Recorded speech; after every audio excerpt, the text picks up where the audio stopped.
Podcast is intended for mature audiences. The views and opinions expressed are those of the panelists and do not reflect in any way those of the podcast partners, sponsors, or affiliates. Enjoy. Hi, this is Michael Buffer, and you're listening to the Voice of the People. Let's get ready for Boxing Voice. Every day I'm hustling, hustling, hustling, hustling, hustling, hustling, hustling, hustling, hustling, hustling, hustling. Every day I'm hustling, every day I'm hustling, every day I'm hustling, every day I'm hustling, every day I'm hustling, every day I'm hustling, every day I'm every day.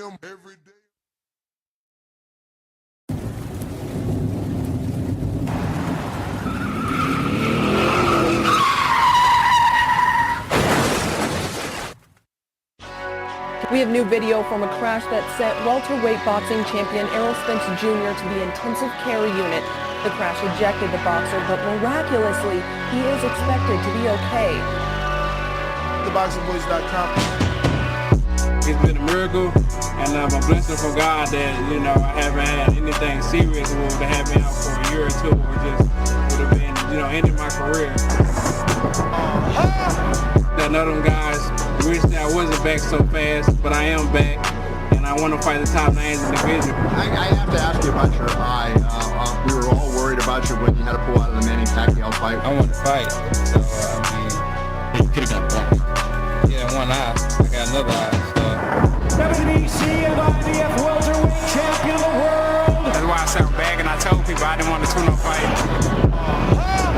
I've been getting a second chance at life, and I've been getting a third chance at boxing.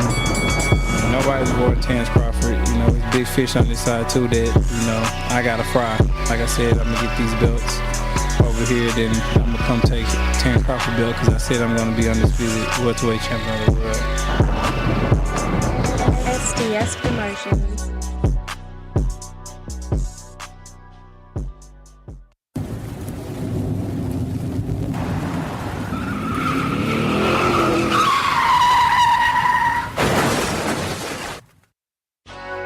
We have new video from a crash that sent welterweight boxing champion Errol Spence Jr. to the intensive care unit. The crash ejected the boxer, but miraculously, he is expected to be okay. TheBoxingVoice.com. It's been a miracle, and I'm a blessing from God that, I haven't had anything serious that would have had me out for a year or two, or just would have been, ending my career.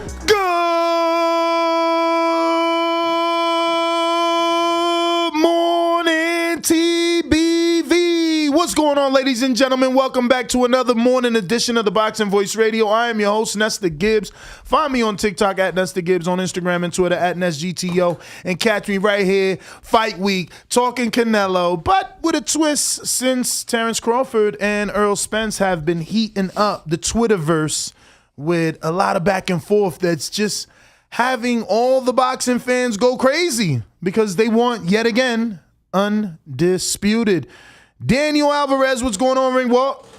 Good morning. How you feeling, champ? Buenos dias. I'm feeling good, man. We got some excellent news. Our producer, Kian, just came back from his trip to San Diego, making sure that everything was good so that we, you and I and the team can actually go to San Diego and call some live action. Yes, for those that don't know, Danny isn't going to the Canelo fight, and instead he decided, might be better to watch the Canelo fight with Paulie Malignaggi, David Benavidez, Jose Benavidez, Nesta Gibbs, Daniel Alvarez. No, yeah, I'm going to watch it with myself. Knockouts with Nika. See? Knockouts with Nika. But there's a twist.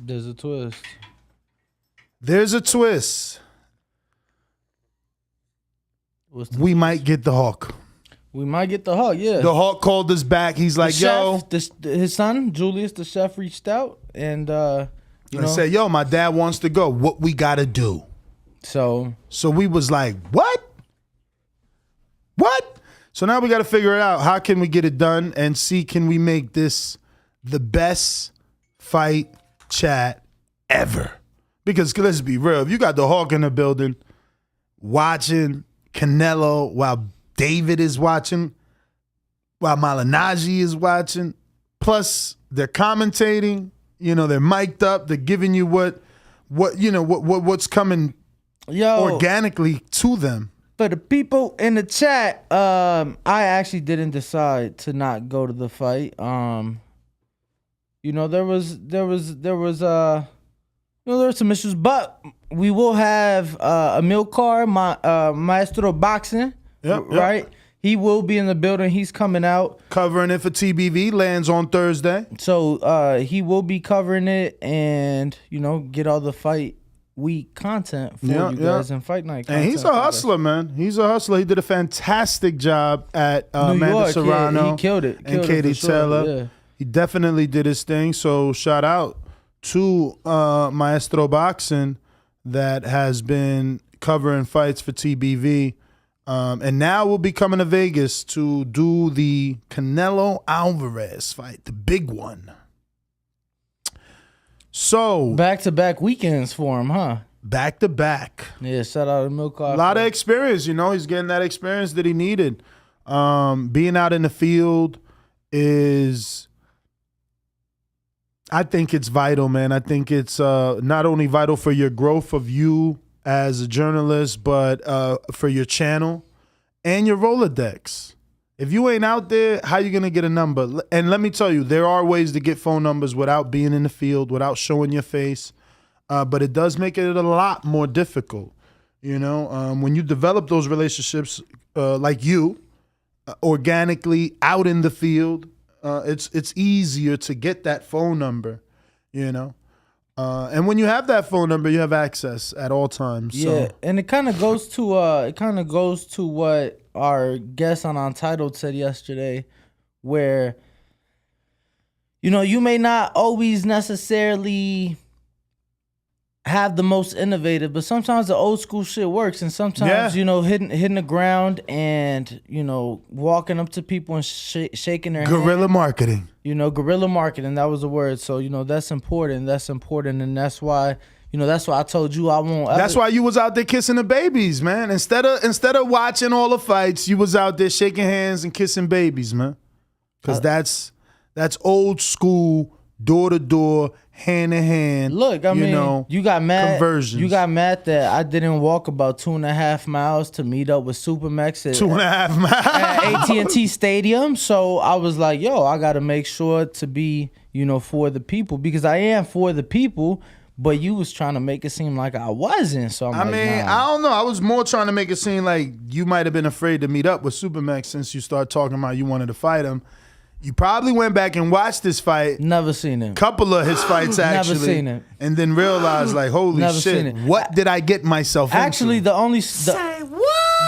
No, that's what I'm saying. The only Border Wars fights I've seen is my own. Mm-hmm. No, you've been saying that for some time. And your man's that leaked it on Facebook. Remember that? Yeah. You've been saying that for some time, but I think that there's a reason why you didn't go see Supermax. I mean, there is a reason I ain't gone to see nobody's, to be honest with you. No. I'm talking about there's a reason you didn't go see him in person. And in person. Whether or not you want to say that, you watching his fights had nothing to do with that, I don't know that I'm going to believe it. I mean, that's cool, bro. Like I said, in the history of Border Wars, I've seen one fight, and that was mine. I saw clips of, can't even remember his name, but your man's in them, and that was it. Marvin?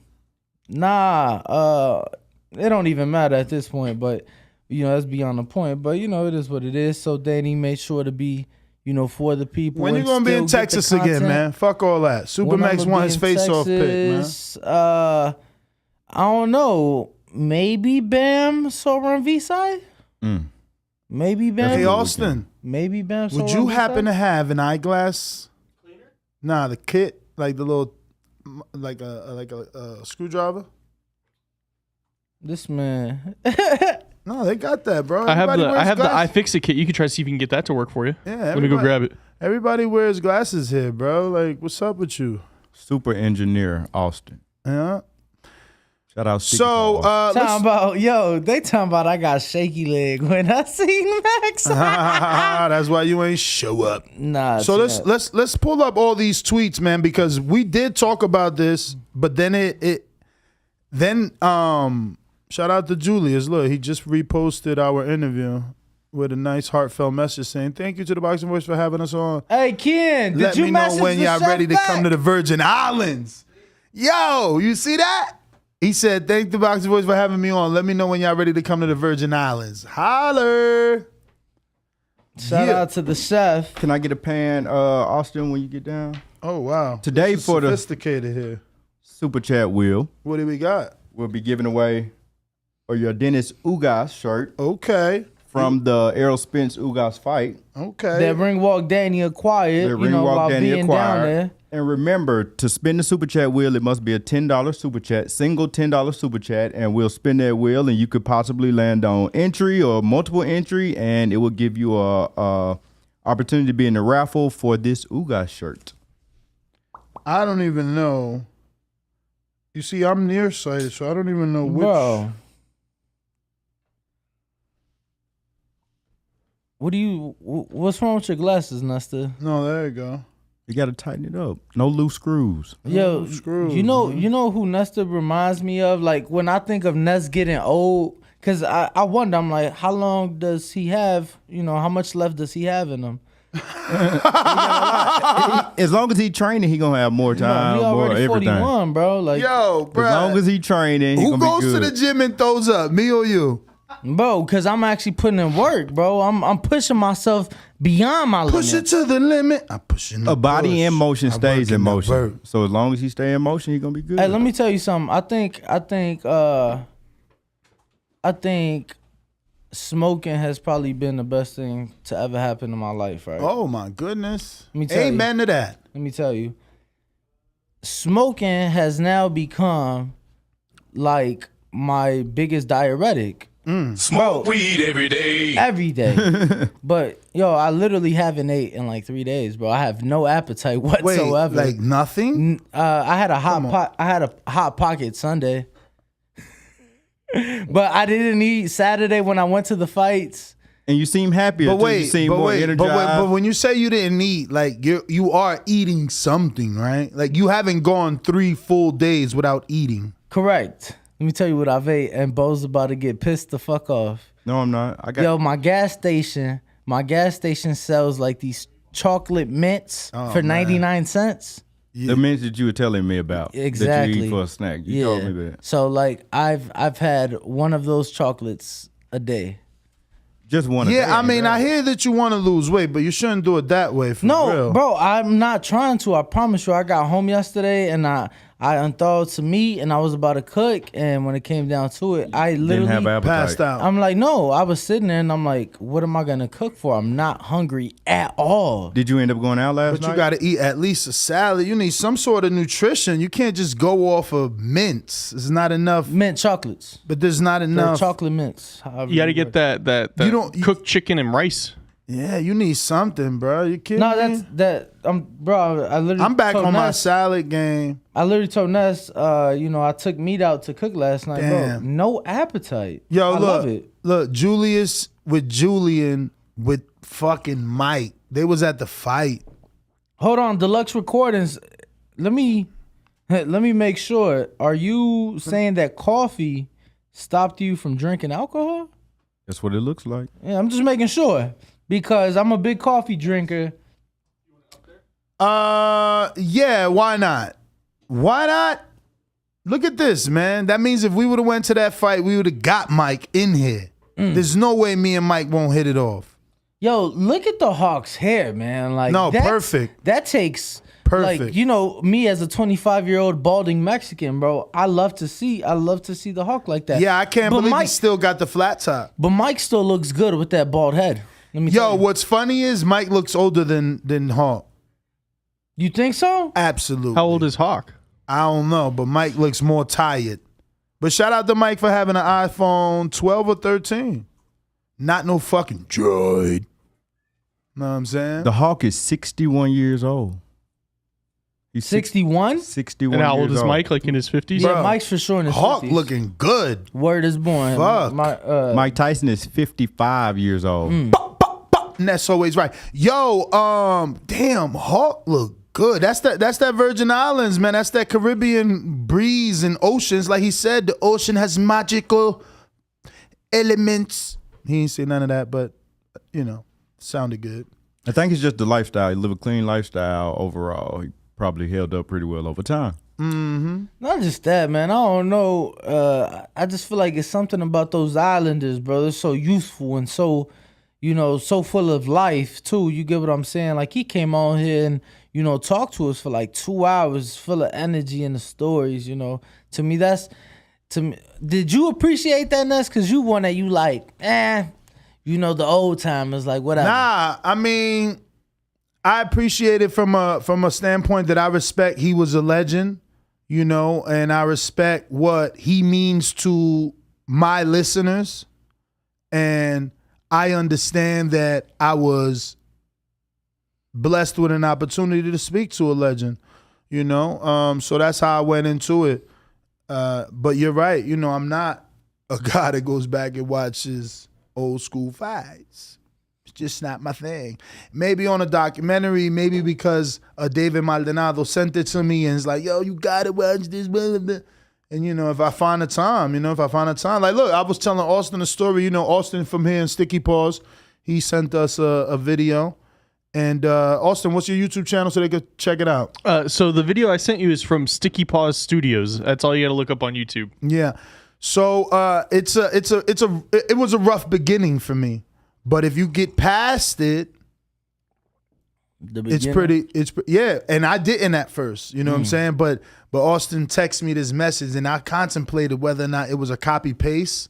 You know what I mean? Like, did he send me and you and Bo and fucking everybody in the world? I ain't getting no message, so he definitely ain't sent me Okay, I don't know. Does he have your number? I do have Danny's number. Okay. So, but that's how I was, because I'm just very, alert. We'll use that. So I'm like, man, did Austin copy paste this shit, or did he really send me this heartfelt message that's now making me want to watch his fucking video? Like I felt like I had to now because of what he wrote, right? So so when I start watching it, obviously it's like we get to this part where it's like pretty dark, and I'm just like, man, this is supposed to be a professional studio. Y'all tripping. I left. Like, come on, how the fuck is shit so dark? You guys are not professional. You're supposed to be. But my girl wakes up and I show her the message and I'm like, look at what this guy wrote. You think this is real? He copy pasted. You asked your girlfriend? He asked me. He asked me on Sunday. He goes, did you copy paste this message? I said, no, Ness, you're the only person I sent that to. So since I woke my girl up to ask her shit. Wait, you woke her up? I mean, like she's in the bed, I'm in the bed, and I see her wake up. So I'm like, I shove it in her face like, yo, look at this. So then we watch the video together and we get past the dark scene and the shit is hilarious. Fucking George is a comedian. Word. George is very good, bro. And he's like Kean. He changed his voice. That's the Australian when you was talking about? Yeah, man. Y'all gotta watch it, man. And then his shoes alone are enough to watch. His shoes? What? They're like alligator skin cowboy boots, man. I don't even know if they could be classified as cowboy boots because I felt like they were more like Arabian Nights, like hold on now. Aladdin shoes. Hold on. We got Curious George or Curious Jorge with a $10 super chat. He says, shout out to Roger El Gallo Fino for putting me on. I'm a new subscriber. Go ahead and spin that wheel for me, 100. Definitely. Let's go, anybody George. else, $10 super chats on board enters you into... Oh, you got it, baby. That's 2 entries into the Jordanas Ugas shirt raffle. Let's go.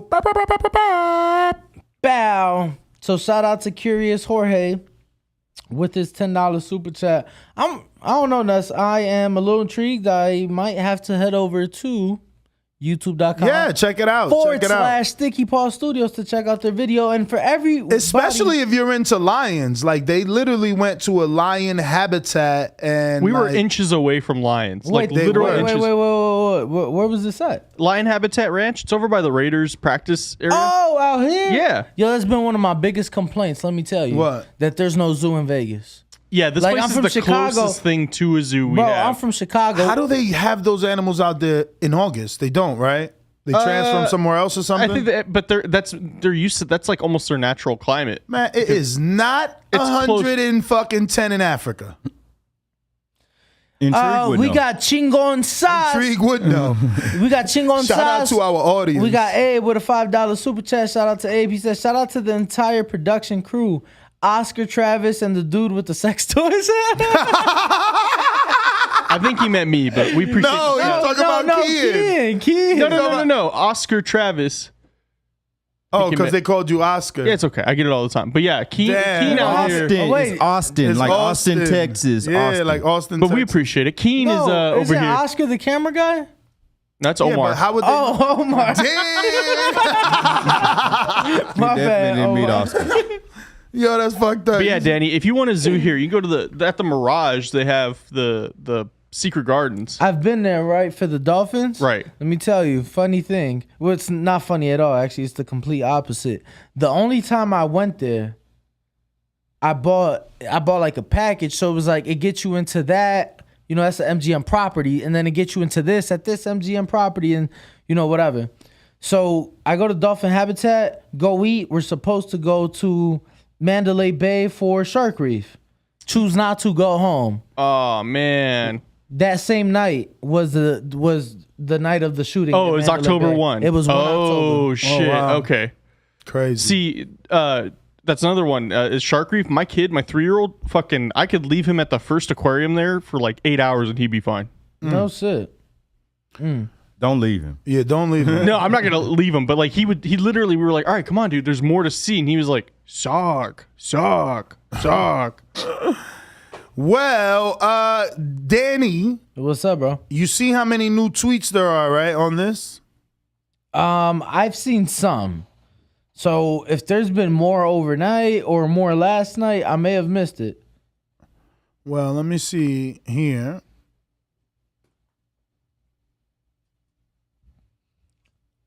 Let's what see you got. Yeah, I'm trying to see what you got, champ. So let's get a screen share. It starts from this, obviously. And we talked about this. This is Bomac's record, and this is Errol Spence all over it. And this is And then this was the first tweet, yeah, correct? But this continues.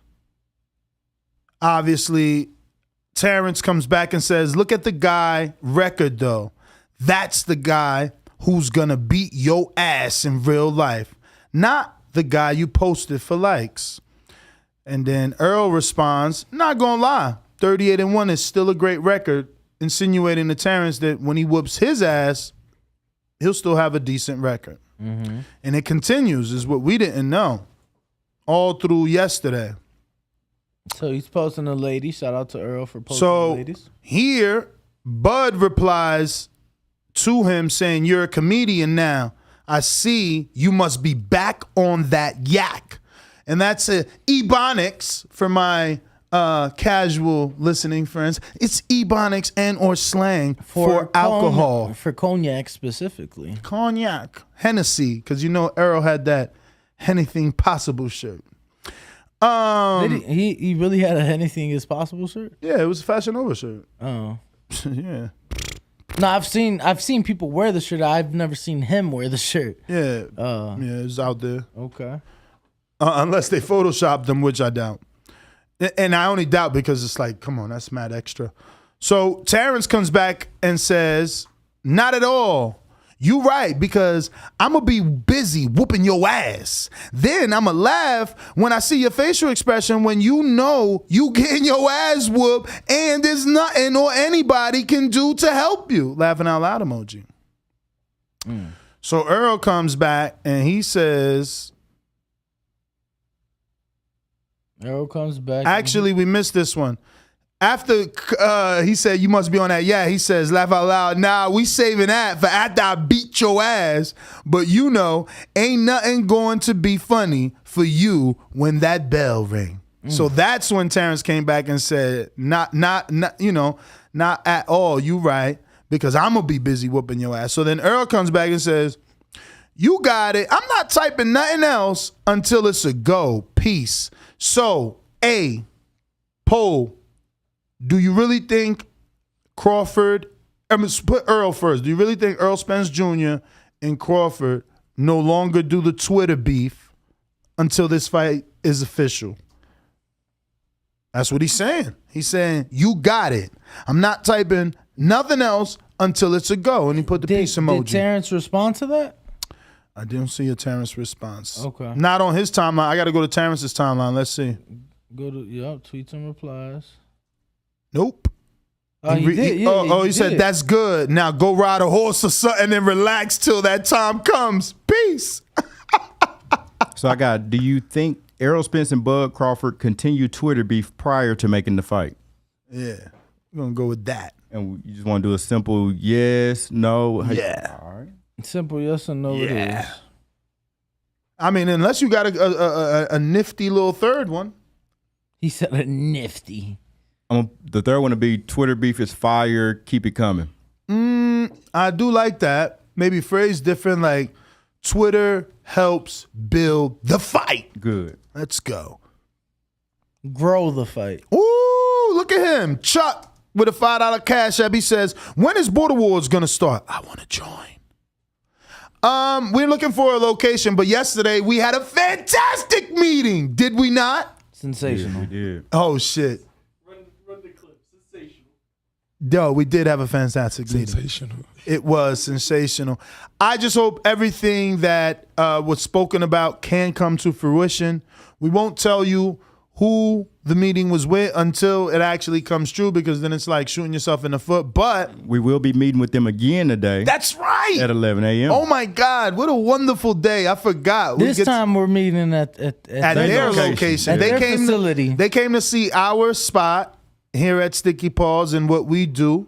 And it was awesome because they actually sat in the green room while we were doing Untitled and watched some of that and seen our interaction. And then we had the meeting, and they have event spaces, and they have models, and they have porn stars. What else do they have? I don't want to say the major thing because it might give it away. But for those of us that know, they got a lot of it. But they are in some combat sports promotion as well. They are. They are in some sort of combat sports promotion that they actually sponsoring. Right. So, yeah, this will be an amazing, partnership if we can get it, and it will benefit each and every one of you. Will it benefit each? I guess, because any partnerships that we get means more, prizes and giveaways for you guys. Danny. Yes, sir. Do we have any guests today? Bo. Well, our 7 o'clock canceled, right? 7 o'clock tried to reschedule. Who was that? Tomorrow. Uvelis? You're jealous? Yo Elvis? Yo Elvis is rescheduled to next Friday. I wonder if that's how his dad came up with his name and shit. Like his name was really Elvis, but he's always like, Yo Elvis, back out. It was Deontay Brown, a.k.a. King Led. It was Deontay Brown, a.k.a. King Led. I seen that message, bro. How you gonna hit us up last night at like 10:58? Talking about, hey, guys, can we reschedule? Yeah, he tried to reschedule for tomorrow. And then Danny may be able to work with Dennis Douglin. He in the background working on that. Yeah, we had him scheduled. Well, we have him scheduled. I'm just making sure that. Seems like it's hard for these guys to wake up at 7 or 8 a.m., but the people who want it gonna show up. Well, Nico Ali waking up. When he coming in? Thursday at around 8 a.m. Okay, damn. Thursday. And he hit us up. Nico Ali Walsh. We leave. We leave. Yep. 12 hours later. Yeah, Thursday night. Yep. So right Danny, after do him. me a favor. Fix that glove, man. That's my OCD. That shit. Oh, bro, what? My man with the earthquake here. We got a $4.99 super chat. $4.49 pound super chat from Jabba the Hutt. Oh. He said, respect, Ness. You're the only person involved with the LDBC that has common sense. Damn, I guess they brought me home. He said, damn, I guess they brought me home. Mad Dog 8 said, is porn considered a combat sport? Porn? No. I think he's talking about like this. Well, I guess it with. really depends on the category, but that's, yeah, you could definitely get into it. Damn, the table did shake a lot. Bro, you almost knocked it over. But Jabba the Hutt, it must be a Star Wars fan. That's crazy. You don't even know what Jabba the Hutt is, right? Nah. I know it. You're too young. What is Jabba the Hutt? I know Austin knows, but that's because Star Wars is more of a white franchise. Oh, yeah, for sure. I can't argue against that. I honestly don't think I've ever seen. I think they just made it. Was last Star Wars finally a black girl? No? No, they did have Wasn't Zendaya in it? No, she was in Dune. They did have a more diverse cast though on the. But to be fair, my man from Girls was Darth Vader, right? You never watched Girls on HBO? No. What? I guess it's because I'm a content creator. She was picked. They found her on YouTube. They made it to HBO. And that other girl, remember that girl that it was like a hashtag going around? All the girls using it. Issa. It's alright. Oh, it's a Ray. She got picked up from YouTube, bro. Really? Yeah, bro. I'm in love with her. Let me tell you. Really? Yes. What? Like her body of work. Oh, I thought you meant like physically. But to me, that just makes her even more attractive. Like she has something about it. We got Tony Salgado with the fat $10 super chat saying, "Shout out my boys Lean and Junior. I put them on TBV. They in the feds watching y'all." Shout out. Shout out to y'all for sure. Give me an entry, but I don't want to get the Uga shirt. Give me something else. We got a TBV shirt for Fight you. week. Let's get it. Damn, I think I should have wore one of my what's today? Wednesday? Smoke break. Oh, Tuesday. Smoke weed every day. Today's Tuesday, so now I can still wear one Wednesday. Nope, I gotta start Thursday. I think I got 3 new Canelo shirts. Canelito. Yeah, the Canelo shit I got don't fit me no more. So, damn. I got a hat. I got a Canelo hat. You're gonna have to get a whole new wardrobe at the rate you're going. Losing a lot of weight, getting in shape. Nah, I'm actually gonna be able to get back into my wardrobe at the rate I'm going. Okay, so you still got the old stuff. Bro, You ain't get rid of it. I got so much clothes that's just like sitting there because I'm like, damn, my fat ass let myself go. Yo, Nah, you coming I don't back, even know though. how to I'm answer proud. this. I don't even know if I should say this on air, but like I don't even know how to answer this. Like, come on, man. I'm gonna just let y'all know that's Mary McGee. Okay. Oh yeah, I seen that. Like, and you Just didn't know tell how to her- answer it either, huh? Yeah, when I That's seen it why I didn't initially, I answer. didn't. But Oh, you did too. You seen it too. the That's best why I thing would be didn't. just like okay, I understand. Just let us know when you're available. I don't even know. Does she understand that we're trying to accommodate her?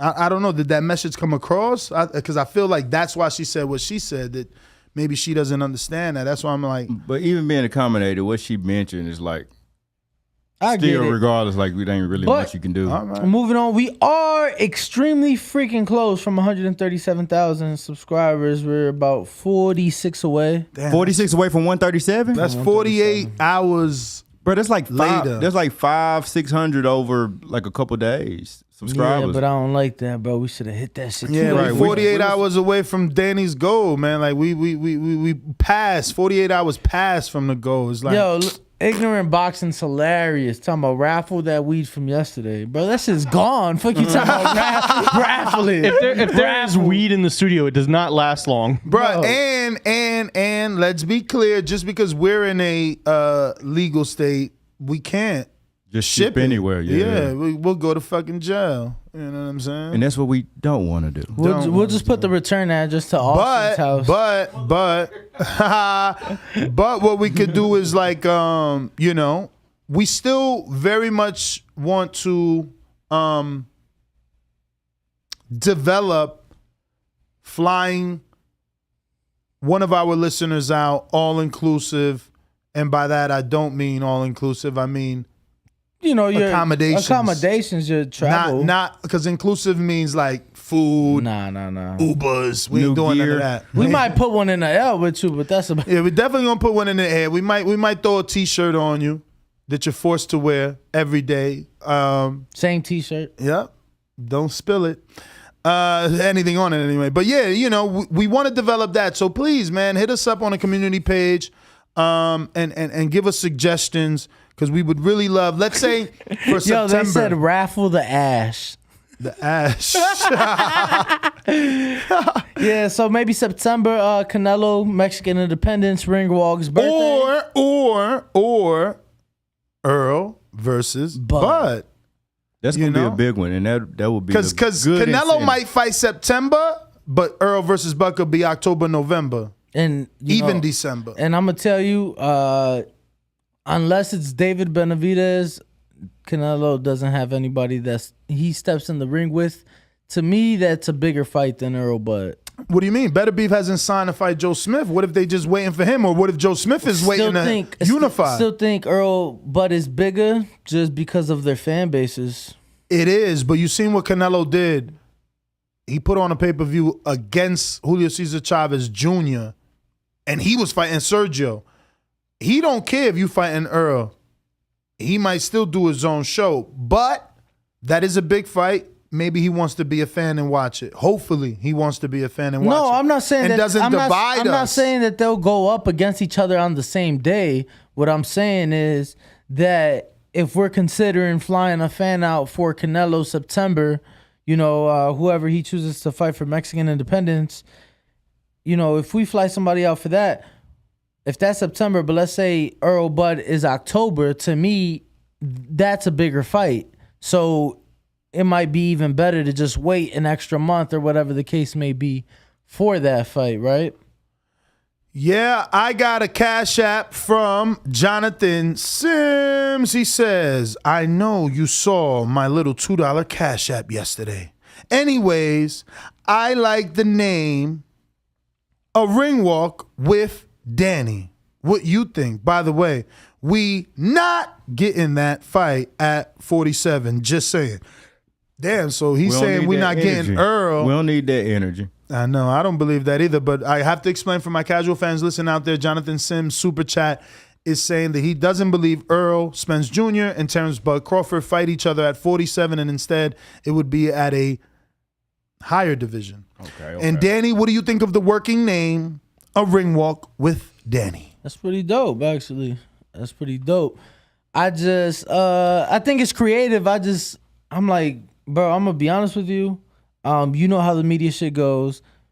The only time I've made ring walks with fighters is when the fighters bring me, in a locker room. And so you don't like the name ring walk because it represents something else from what you're doing? I just feel that I know for a fact, I'm like, bro, there's no way I'd ever be able to get a fan to make a ring walk with a fighter. So it's like, is it really that? Like, no, but that's the point. It's your show. No, he doesn't get it. Because you'll never be able to have a fighter allow a regular. You're giving them the virtual experience. It's a ring walk with Danny. Yeah. You're taking them on what you're able to do. That's why you're called ring walk. That's dope. I like that. You are called the ring walk. Yeah, ring walk Danny. That's right. We got Gallo Fino, member for 7 months at prospect level. He says, about to light one for you, Ness. 100 emoji. Shout out to Curious Joe Jorge.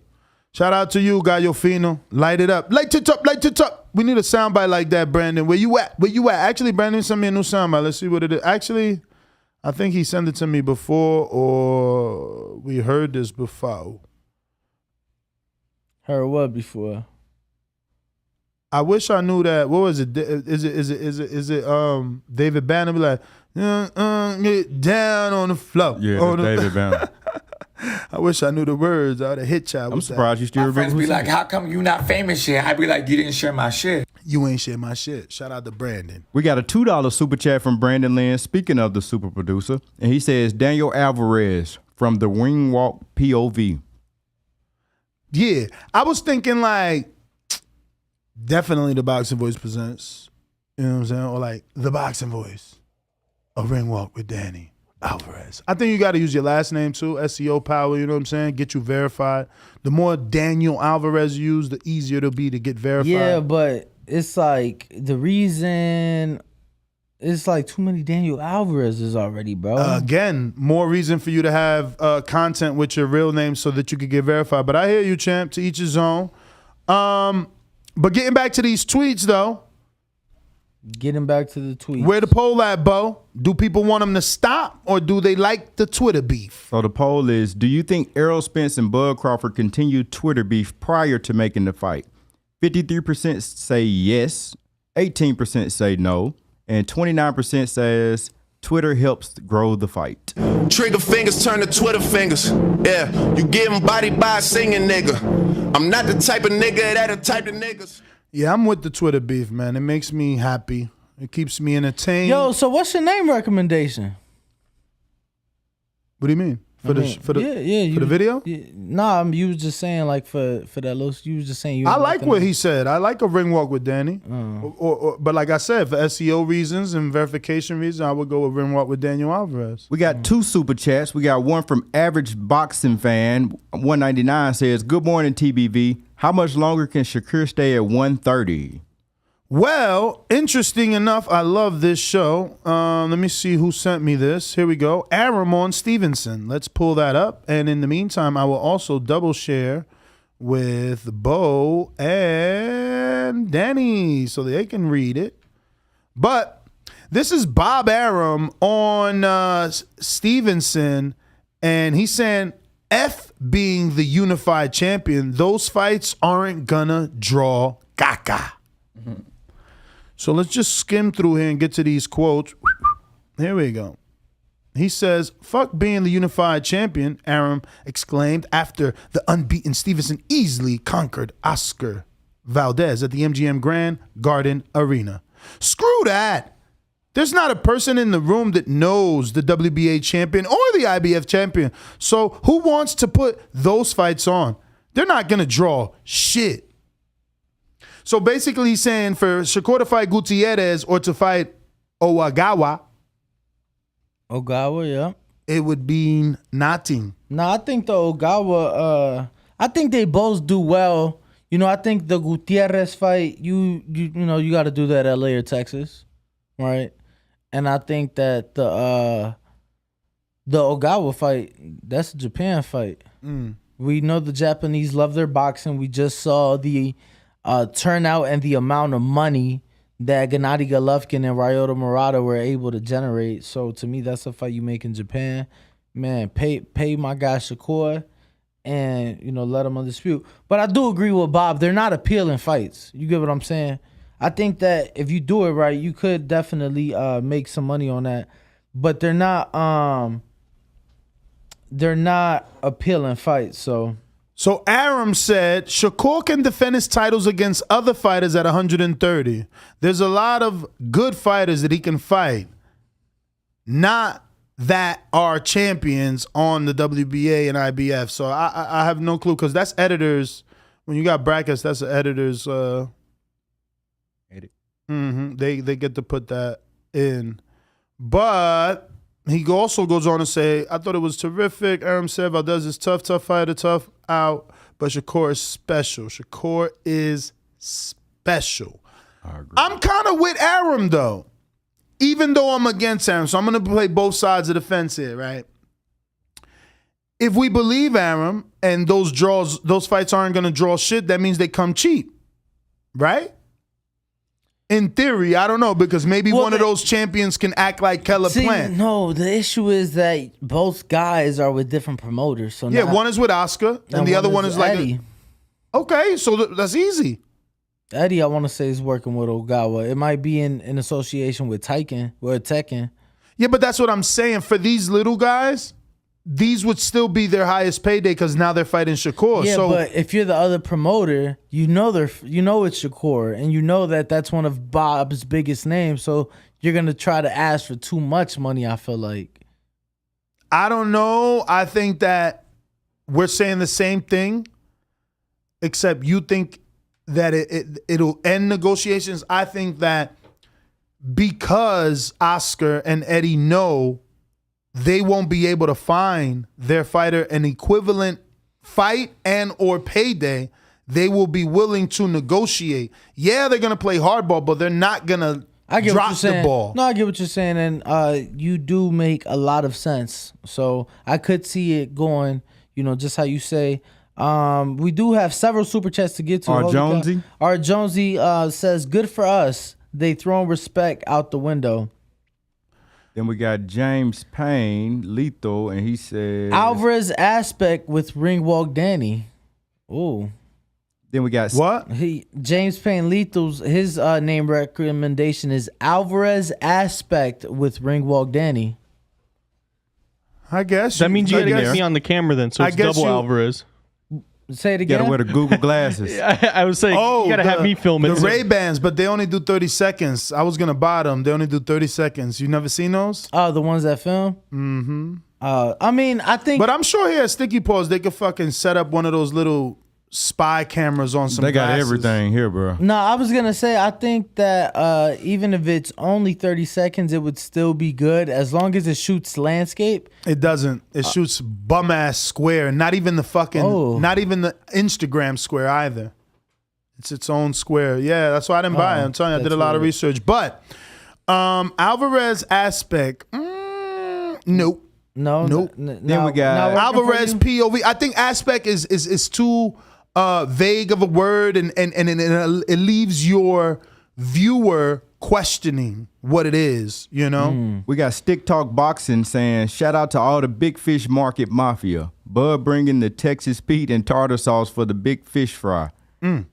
Did we get to? We got average. We got average, and that's the second one. Boxing fan. two. Yeah, average boxing fan that says I see Shakur dominating 135 to 140. ... 145 and up. I don't know.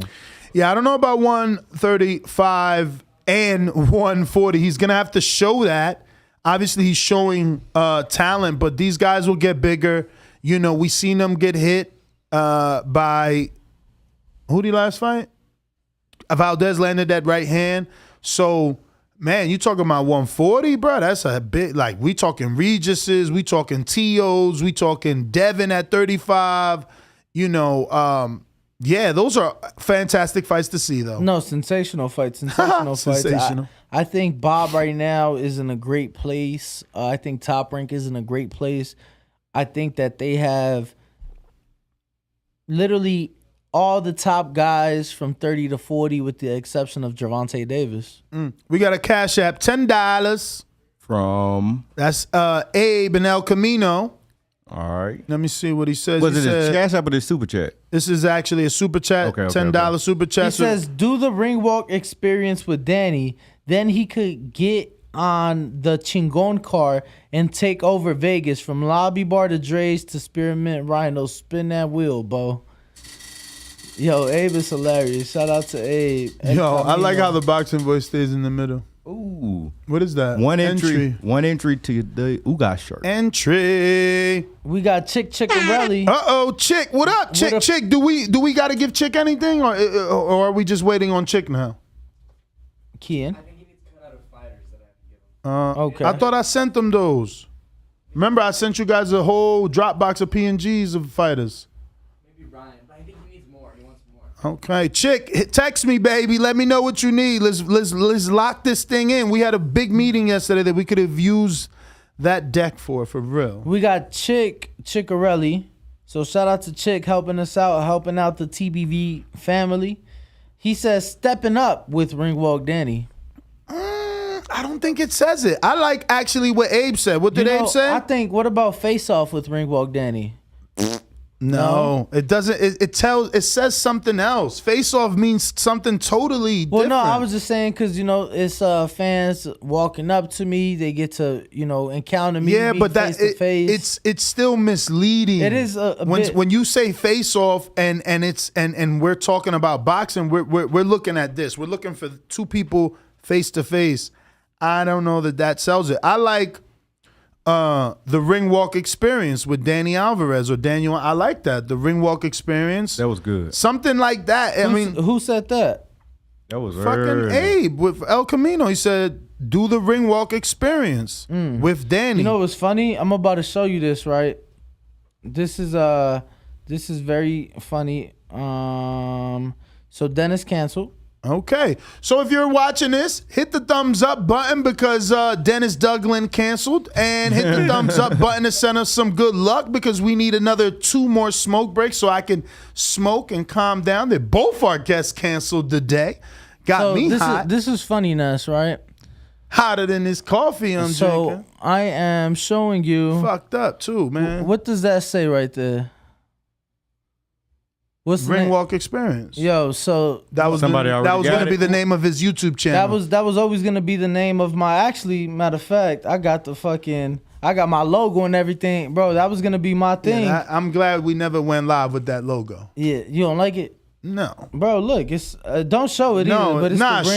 show it, Nah. show it so that Jemmy can see it and he'll do something on his off time, hook you up. so we could have its own thumbnail. I'd rather just send it to Jimmy by itself because it's a lot of it's a lot of haters that been trying to take that ring walk. You don't know that if you don't got no haters, you ain't popping? Yeah, but all right, then. Why would the people trying to take my name, why would I give them ideas? No. Because you got Kean right now. All you got to do is like text him and it's gonna be fucking patent pended or what'd you call it? Trademark. So look, they can try to take your name, but it's only one ring walk. Look at CYP. But I don't like that one, CYP, because that sounds almost like you checking dudes you walk up to. But what do you think about CYP's option? Nah. Walk it like you talk it with Daniel Alvarez. Nah. I honestly want to keep it with ring walk. I know you saying, look who just messaged me too. Who? Supermax.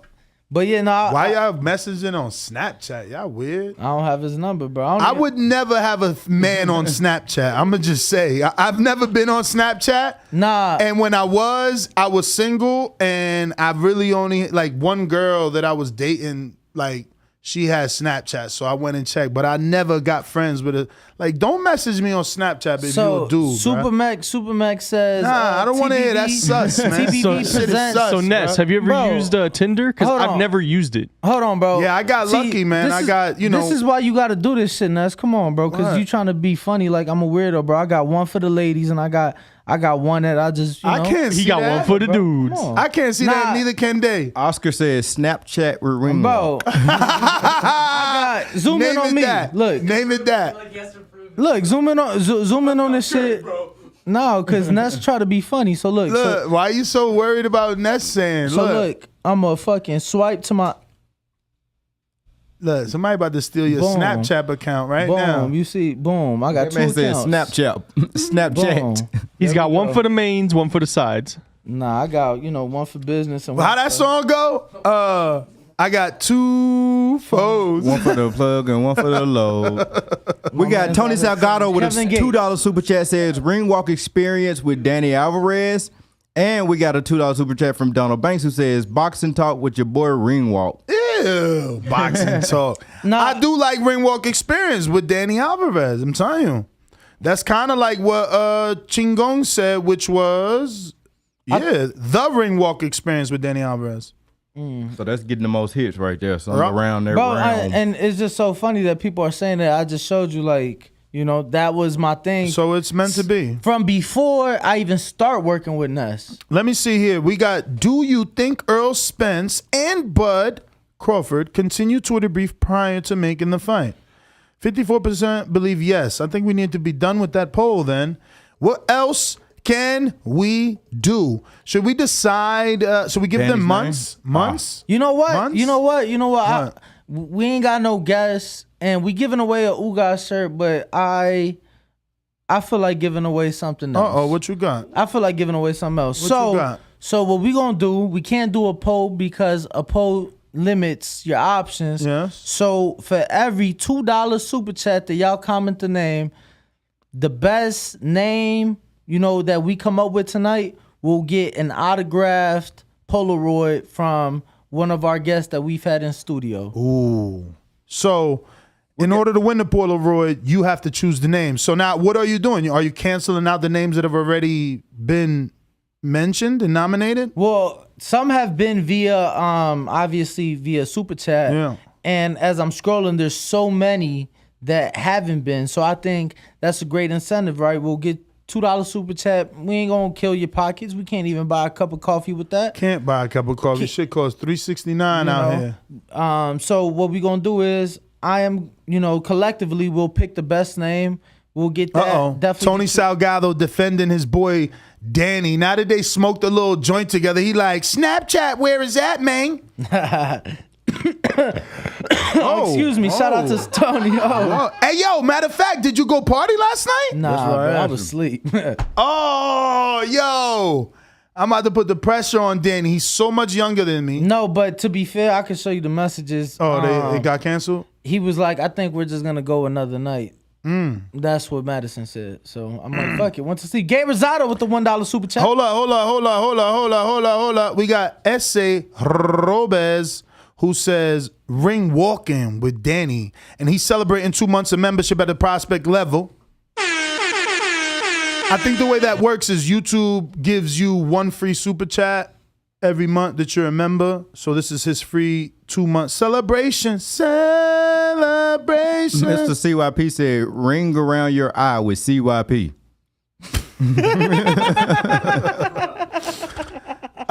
Omar. Yo, what's his actual name? CYP is hilarious. Carlos. Carlos is hilarious. That's my brother's Be sure to call name. him CYP though. Yo, that's my brother's name. So he actually did super chat. So shout out to CYP. He says ring around your eye with CYP. And Omar S says ring walk the walk with Danny Alvarez. Ring walk. That's What? almost a tongue twister. That's bro. almost ring walk the walk. That's with Danny almost Alvarez. like grammarly incorrect. Ring walk the walk with Danny Alvarez. That shit. You gotta put a beat behind it Peter now. Piper picked the back. Yo, that's crazy. Damn, we might have to do a Zoom now. Brandon, get us a Zoom. What the fuck? We're gonna do for another 2 hours. Right, Brandon, what the fuck you doing, man? No, not what he's doing. I'm just saying, what are we gonna do for another 2 hours? I think we should take a smoke break. Truth be told. I mean, we need callers. Anybody want to call in? Feel free.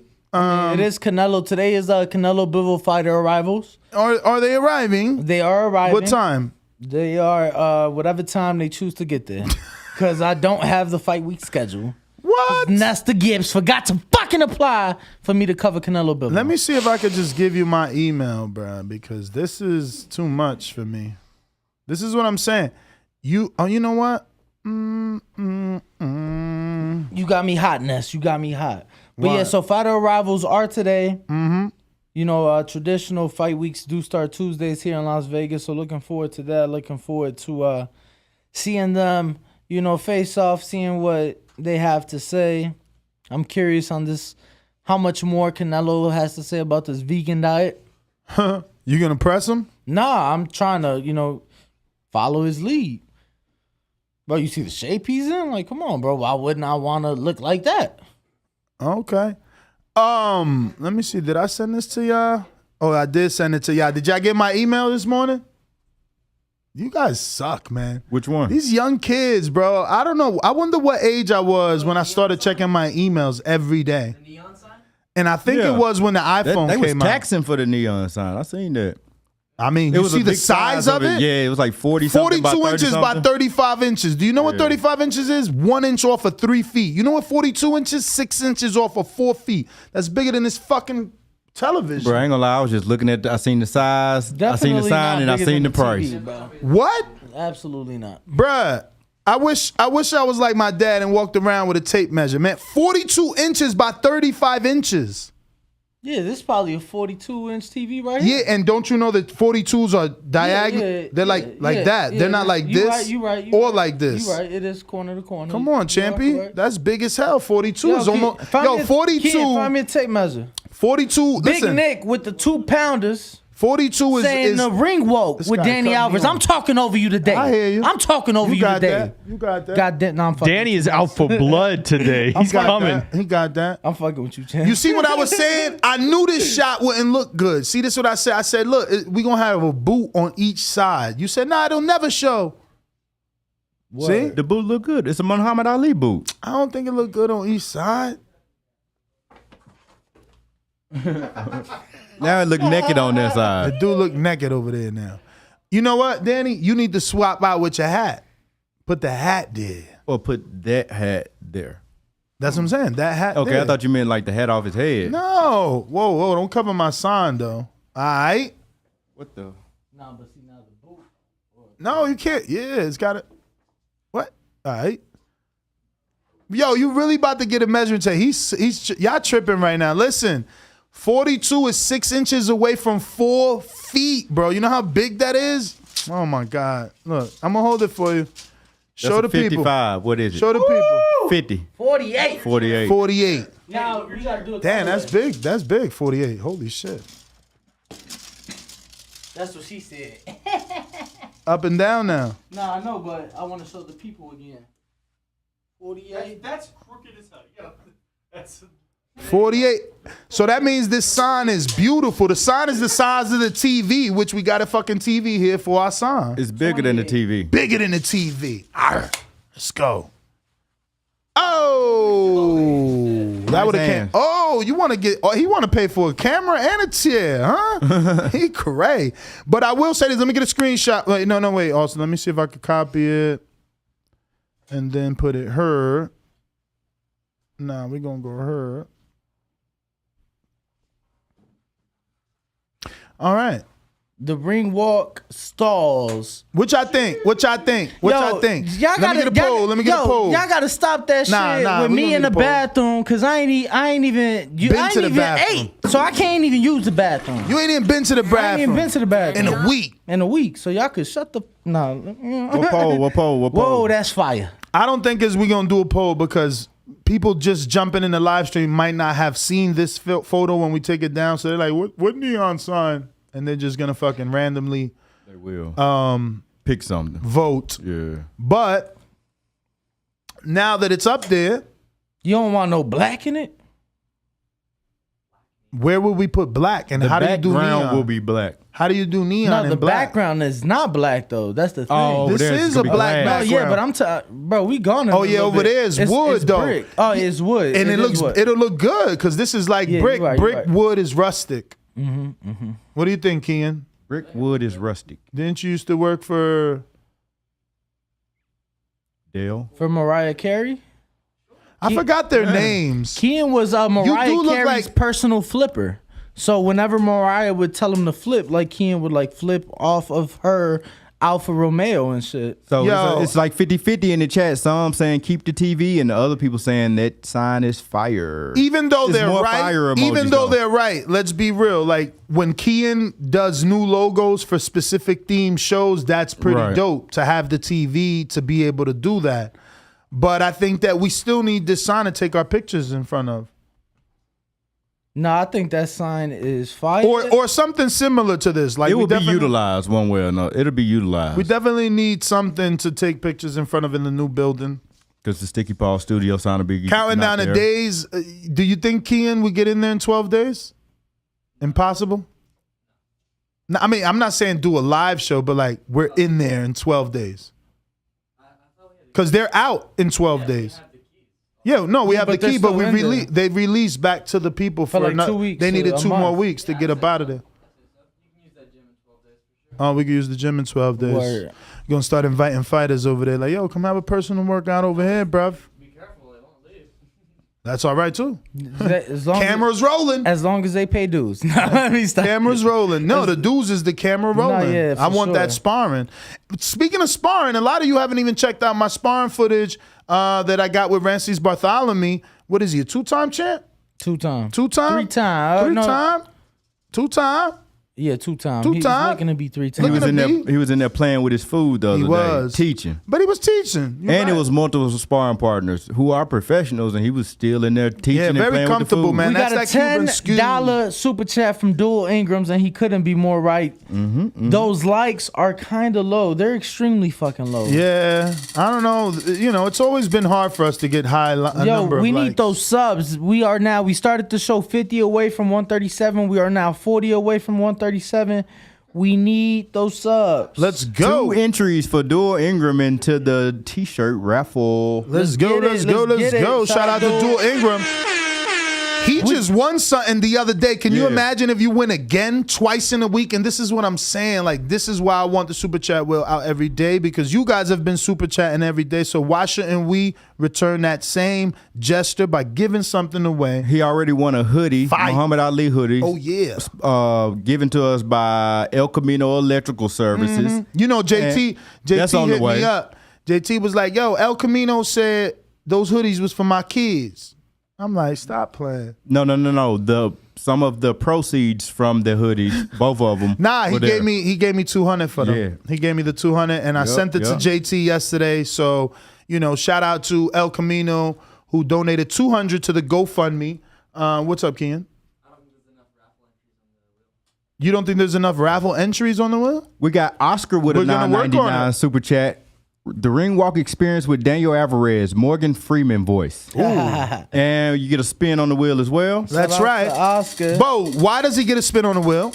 Because he submitted $9.99, which is a penny short of $10. So we're going to just round up for him. All right. And so he gets 2 entries into We're the giving raffle. people. We ain't going to hold back on you for a penny, bro. That's Hey, right. Bo, and you know the crazy thing is because he did participate in what I'm doing, he gets not just 2 entries now into the Ugas shirt giveaway, but he also gets a chance to win an autographed Polaroid. I might just throw some other shit in there. Who knows? Little care package. Yo, speaking of other shit, Tex, do we got our glove? Canelo. Matter of fact, y'all, hey, Brandon, I sent you a clip and I needed that soundbite. I mean, I didn't text because I thought it was self-explanatory, but I guess you need to know that I need that soundbite.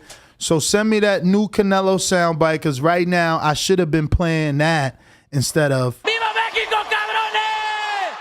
You want Kurt Scoob on the Zoom call? He said yes, Let's of go. course. All right. Let's go, Kurt Scoob. I do need the link. Same link as always, but your man Austin got you. We got Jabba the Hutt with the 449-pound super chat saying, Ness Spar the YB. He's a channel from the UK that talk crazy about you. He's like 5'9" and think he could fuck with you. If he ain't got more subs than me, it ain't worth it to me. Let me see how many subs. I can't like unless he paying me, you know, like even iDubbbz was in here and he said a bunch of creators reached out, but a lot of them wanted to be paid up front. And I think, you know, my 10 years on these YouTube streets deserve guaranteed money. Yeah, never heard of the channel. They do some okay views, but he does have a little more than 100,000 less subs than you. Okay. Yeah. 100,000 less? Yes, he's at like 29.5. Yo, the way you said that, you confused the hell out of me. I like how you did that, though. It's funny. You're funny. Luke these guy. So, who's next on the calls? So, KDDR 7989 is saying super chat on your phone only lets you super chat with the .99 at the end for one reason or another. You can't super chat with the even. It's all good. We rounding up. We rounding up. Shout out to Supermax, who not just did he fucking Snapchat me, but he also super chatted it because Supermax is a real one. $2 super chat coming in saying TBV presents Ring Walks with Mr. Daniel Alvarez. So now he's in the running for your raffle of a autographed Polaroid, which you probably can get from just about any great fighter. Just about anybody. What do you think? Who's out here that actually, when's the Polaroid coming? I mean, we need more film. Yeah, we definitely need more film because we could have had one yesterday. We need to find a better way too. There's Polaroids out there that actually like spit out the film on a printer, not like that, like an actual camera, but it prints it on a Polaroid. Yeah. So he's saying that basically you have a camera, but instead of the film being printed on the Polaroid camera itself, it's on a separate printer. So it's basically, I guess he's saying better. Way quality. better. Just Google it. You guys will find it. This is why I asked Travis months ago to put a mic on this guy, but no one believes that I am right until we're actually needing to talk to him, and then he's like sounding like he's in Studio C. George gave us that scanner, so you can scan any photo on your phone and it'll print it into a Polaroid, so we can use that in the meantime. Now that's exactly what we need. And will it be somewhere where they can put the signature as well? Yeah, I mean, if it's still on a Polaroid. Why did yeah. Bo not just hear the fact that any picture on your phone can print into a Polaroid? Like the little white spot. Yeah, because it's space on the bottom. Because it's a Polaroid. Bo, a Polaroid means it has the white spot. Say no more. I'm a jab you. Oh man, yeah, no, I do like. I like Supermax's suggestion, honestly. I know you wanted to have. Oh, he likes being called Mr. Nah, more professional. I like the TBV Presents. I think it's important, obviously, to continue to always represent the brand, continue to always rep the brand. So I think the TBV Presents. Jose Molina says that right there should be black on the neon sign, like the holder. The holder. Yeah, the holder should be black. Let me see. You know, I think that would look nice. Go back to that. We got Jose Molina with a $5 super chat who says, "What up, guys? My first super chat. Keep the content going. Thank you, Jose. And just to let you know that we do daily giveaways. $10 super chats or more automatically get you a spin in the wheel that includes different things such as autographed Polaroids. That includes entries into our daily giveaways. That includes smoke breaks for us. So hotties for you. So definitely T-shirt giveaways, hat giveaways, hoodies, Polaroids, signed gloves. We got it all, man. Speaking of that, we got D-Nice718 with a $10 super chat. Says, Buenos dias, TBV. Spin that wheel, Bo. Say no more. Bo, you know the other day I text you some information. Someone said they wanted a shirt. Actually, they won their shirt, but they wanted us to sign it. Did you see that? No. Who wanted to sign it? Check your messages. We need to get one of them silver Sharpies. D-Nice. I might have been Mad Bent 100. D-Nice718. Mad Bent 100 shirt. So he won his shirt yesterday on the show. And I didn't see where it says he wanted it signed, but we could definitely do that for you. Yeah, I'm pretty We'll check the messages and just double check. But D-Nice718, that did get you two entries into our raffle, bro. So, you are now in line to win that. So yesterday, Jonathan Sims did send $2, and he said, "How about the title, A Ring Walk with Danny? You like that?" That's what he said. Yeah, somebody said that earlier. And you said, what about doing it with Danny Alvarez? Because I'm just saying, he said this yesterday. Scoob sent you a number. Oh, he said that yesterday. Yeah. That's dope. We got Tony Salgado with the $2 super chat. He says the TBV experience with Danny Alvarez. The TBV experience? Yeah, but it's not the TBV experience. It's not. It could be TBV Presents, but it's not. It's your experience. It's what you do and how you do it, and they with you. But I got Abel Garcia with a $12 super chat, so we're going to spin the wheel for him. He says, "Salute, TBV. Been a minute, but I'm back with the best show." Shout out to you. And you get 2 entries. You get 2 entries. What's that his is name? Abel Garcia. And that's what we like, man. We like to be able to give you guys something since you've been supporting us, It's about time. And we need you guys to help us out with that, man. Give us suggestions on what you want, not just who you want to see on the show, because we know who you want to see. It's just not that easy to get them in here. Did you do this, Tony Salgado? Yeah, you did. Yep. You did. All right, so let's see who's on here. We got 404. I think that's Lids Low in Decatur, Georgia. We're going out to you. Get your mic in order. We're going to open up these phone lines, ladies and gentlemen. We're talking, obviously, Canelo Alvarez and Bivol. We're also talking the street beef, Twitter beef with Terence Bud Crawford and Errol Spence Jr. Remember to rate us 5 stars on iTunes. Subscribe to youtube.com/theboxingvoice for the latest and greatest interviews with your favorite fighters. That G-Man Z said, "Love the show. When's the raffle for the vet?" Yo, next year, man. We getting rid of that shit next year. We ain't keeping that shit past next year. We got to move on. Any of you radio personalities think you want smoke? Call me Mr. Chimney. I want smoke. Huh? He said log on now. Yeah. Once he's in there, Austin's going to tell us he's in there. All right. And it looks like we got Big Fish Davidion, right? Big Fish the Dream. Oh, the Dream. There you go. Let the little fish go so that we can catch the big fish later. I'm the big dog at the welterweight division. WBC and IBF welterweight champion of the world. At the end of the day, I'm a way better fighter than Terence Crawford. TheBoxingVoice.com. Me and Terence Crawford on this side of the street. We clean our side of the street, then we come and have the Crawford. 60-40 or 70-30, whatever we give them. Say something else. Say something else. Big Fish Vega. Big Fish Mafia. It ain't a movement, it's a lifestyle. SDS Promotions. Errol Spence. morning. Good morning. Can you hear me? Buenos dias. Hey, Ness, man. How many times I gotta tell you? You see big fish, you think of me. All right, man. I got you. always saying it's the video when it's me. But yo, Danny's not going to the Canelo fight. Nah, man. Nah. We'll have Emil Carr there. We'll have Maestro there. He'll be getting content. But I will be with the crew in San Diego to, call the fights with David Benavidez. Oh, okay, that's cool, man. With this little Twitter back and forth, I didn't really like how it started with Errol going at what's his name, Bomac. But I mean, it's cool to see them go back and forth over and over again. Hopefully they get that fight signed. I'm excited for this Canelo fight. I'm hoping something happens at the press conference. Maybe Bivol will go out of character and say some crazy shit because I feel like it needs some buzz. Like, I'm not buzzing for it. I just know it's coming this Saturday. And I kind of want to go back to something we talked about before with Shakur. People calling him a weight bully. Not only is that, he's a height bully. He's a jab bully. He's a timing bully. And he's a skill bully. He's all that, man. Shout out to him, Unified Champ 130, man. That's all I got. Appreciate y'all.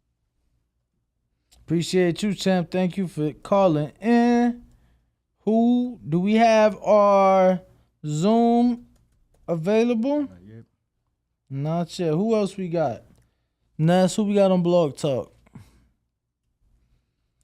Nesta. Who next? Hold on. Let me finish those messages in the chat with the heavyweight Christian Thun. Find out if he needs an Uber or something. He just woke up.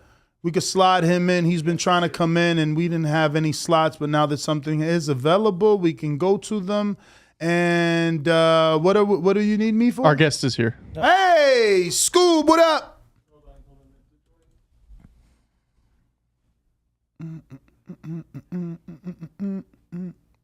Kurt, what's going on, brother?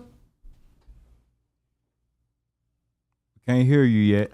You gotta probably click the microphone on your screen. In the meantime, let me get a screen share while he gets his mic together. Let's show the world who we're talking with too. All right, how you doing?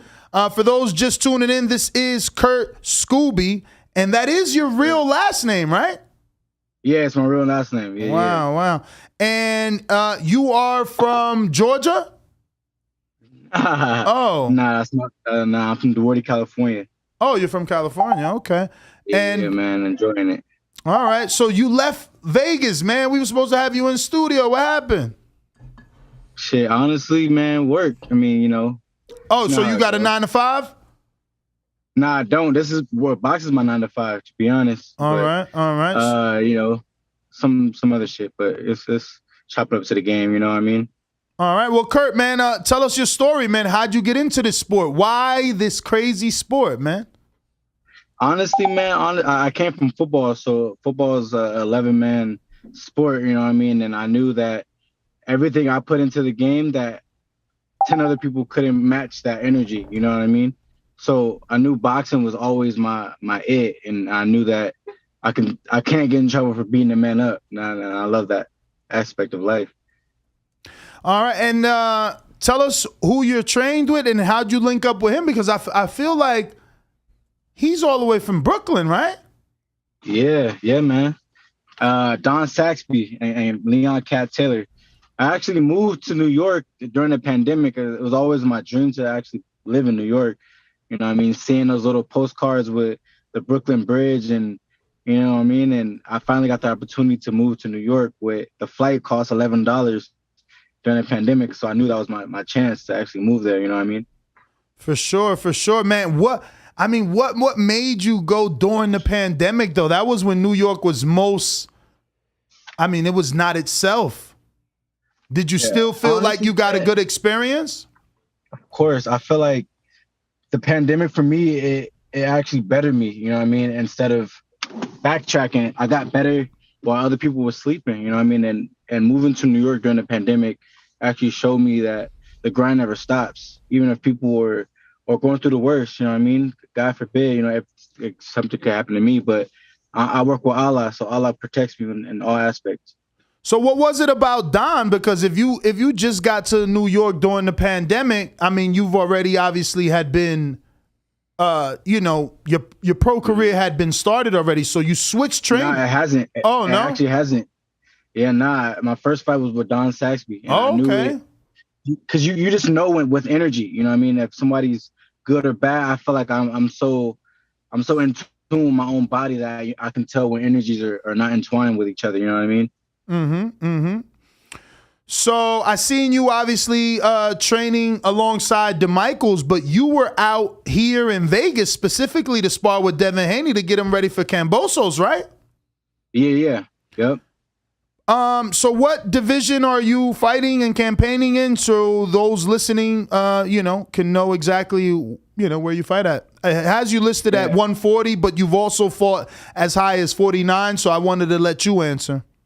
Yeah, I fight at 140. That's my for sure weight class. That's my weight class now. And that is the weight class that you feel you want to win your first world title before moving up. Not want to. It's a whole different aspect because my mind is a different place. I will, you know what I mean? So that's a whole different wording than want and will. You know what I mean? So you're residing in Cali, or are you residing now in New York because of the trainer change? Boss, I got a beautiful girl that I just moved. We just bought a beautiful house in Pennsylvania. And, oh, wow. Man, so I'm actually living the true boxer's world with chopping wood and being out here and in the country, you know what I mean? So it's a whole different mindset nowadays. What made you move from Cali to PA? What about the cold? You like the snow? Yo, honestly, it's crazy because I've seen all these movies with snow and Home Alone and all that. I'm like, man, honestly, I'm enjoying it. I'm over here doing Snow Angels and I'm actually living it up. He said Snow Angels. I'm telling you, because where I come from, man, like it's bad where if there was snow where I was from, man, I think there would have been a little less killings than where, you know what I'm saying? But yeah. I'm actually enjoying it and I'm living life at the moment because, like I said, I'm spiritually right. You know what I mean? So where were you raised, man? You make it sound like it was Iraq out there. Yeah, it was. You know what I mean? What part of the world? Duarte, California. So it's near near Pasadena area. Oh, okay. So, you know what I mean? It was a little hectic where, you know what I'm saying, you walk down the street and you got to look over your shoulder, you know what I mean? And moving here to PA, it's like, I don't really got to look over my shoulder unless I see a bear or a deer. So it's a whole different mindset. And I'm just, like I said, I was able to see the light of day where other people nowadays see and kind of get stuck in that, you know what I mean? Kurt, now talk to us. Do you have a deal with a promoter, a manager, anything like that? Yeah, I actually have a manager. His name is Daniel Gonzalez. And as a promoter, as of right now, I don't. But, you know what I'm saying, like we always iterate that nothing in life is rushed, you know what I'm saying? So we don't rush anything because once things are rushed, then it's like, it's not going to be good. You know what I mean? Well, no, I was actually going to say not having a promoter, you literally turned pro during the pandemic and you were very active. You've been very active. And to me, I feel like that's an issue that a lot of young fighters who don't have a big promoter have an issue with, is getting those fights. First 3 in Mexico and then the following 3 in the Dominican Republic. Your last fight here in the U.S. What was it like? In Atlantic City. Yeah, in Atlantic City. What was it like for you to go down to Mexico and go down to the Dominican Republic and be able to experience those coaches and get that work? Honestly, it's all God willing. You know what I mean? It was a great experience. You know what I mean? It's just crazy to be boxing in a bar or boxing in a backyard damn near. So, you know what I mean? I got that experience and then boxing in Atlantic City, that was a great experience because everyone was like, man, you've been boxing in out of the country in these different countries, and will you amount to be something? You know what I mean? I'm like, man, I play football. I was a D1 athlete and I live up to that, to the lights, you know what I mean? So I perform under the lights at my best, you know what I mean? So I honestly feel like preparing and fighting in Mexico and DR actually prepared me to prevail, you know what I mean, from where I'm at now. I'm not done yet either. Did you get a lot of love from the Mexican or the Dominican people? I know the Mexican people are huge fight fans. So I'm sure you probably were walking into the ring every fight getting booed, but Nah, I actually wasn't. honestly, I'm a good person and people could feel that. You know what I mean? So I would always bring people with me, and by the time I'm done fighting, they would be cheering even more than what they were before. You know what I mean? So, Kurt, man, I see that you have a picture here with Terence Crawford. Was this at the Top Rank gym that you posted? That's Snack. Oh, that's Snack gym. Yeah, that's a snack. Yeah, that's a snack. So you just worked alongside, or did you get to spar? Nah, actually, I sparred Devin. It was about 10 rounds with Dev. Wow, and, straight? And 10 rounds straight. Yeah, that was your first time sparring Devin? No, it was that was the second day we sparred. You know what I mean? But this time flying out to Vegas has been your first time sparring with him. No, we started off in San Francisco from there, and then we flew to Vegas. Oh there. Wow! So you must have made a good impression that they flew you from San Francisco to Vegas. I mean, sparring stays in the gym. You know what I mean? So obviously, I guess I did. You know what I mean? My job is just to go in there and do what I have to do. You know what I mean? If I gotta help people out, I help people out. He's also a Muslim brother, so I actually helped him out in that aspect too. Did you so what was it like for you during Ramadan? Obviously Ramadan has now concluded, but what was it like for you during Ramadan being a Muslim fighter? We had Abdullah Mason in here and he fought on the Shakur undercard, and so Ramadan ended Sunday, correct? Correct. Right. So he was like, yeah, like, I'm not eating, during the day or anything like that. So what was it like for you, and how are you able to, still manage and maintain during Ramadan? Honestly, it's just about the mindset. You know what I mean? The first 2 days are hard, of course, but once you make it past that, it's just a whole mindset. You know what I mean? Because then you put in your mind, like, nobody could, if I'm not eating and I'm still performing at my best, you know what I mean? So when you're in the ring, nothing could stop you but Allah. You know, and that's how I feel, where it was nothing. Like it was the best experience, because like not many people know that when you're hungry and you're like starving, that's when you become in a different mindset. You become in a hungrier mindset. You're instead of being a prey, you're the predator. So you feel like it almost brings out the best in you? I know it does. For sure it does. You know what I mean? Okay. Yeah. Now that experience with Devin, obviously training alongside Terence, being in a facility like Snack, what was that like for you? And how much were you able to learn from that experience, top level guys? I learned a lot. You know what I mean? Just from this whole experience, I learned not to talk less and listen more. You know what I mean? And that's when you learn most in life. You know what I mean? And just seeing Terence teach other people and picking up the stuff that he's teaching other people, that's what I was learning. And I actually seeing Shakur and all them work, and it was actually like a blessing, because you know what I mean, I manifested so many things in life, and all these things are coming true, like working out at the Top Rank gym and just being alongside of these top guys. And I'm telling myself, I prayed on this and I manifested it, and I belong with these top guys. You know what I mean? Only thing is just being seen, and I don't even have to worry about that, because patience is a virtue when it comes to that. No, definitely. So being so young in your career, 7-0, first 6 fights, being outside of the country, for those who may not be familiar with you and are maybe hearing your name for the first time, describe your style to the fight fan. 7-0 with 5 KOs. So obviously you possess power. Your last opponent, you got him out of there in the second round, even though he was far more experienced than you, winning record and everything. So describe your style. How would you describe your style to the fight fan who's getting to know you for the first time? Who is Kurt Scooby? Man, Kurt Scooby is a humble man. You know what I mean? And to be speaking on myself is I can't really do that. You gotta come to the fights and show up. You know what I mean? And that's a part of selling myself. And I truly believe when you see me fight, then you'll become a more of a fan than your favorite boxer, to be honest.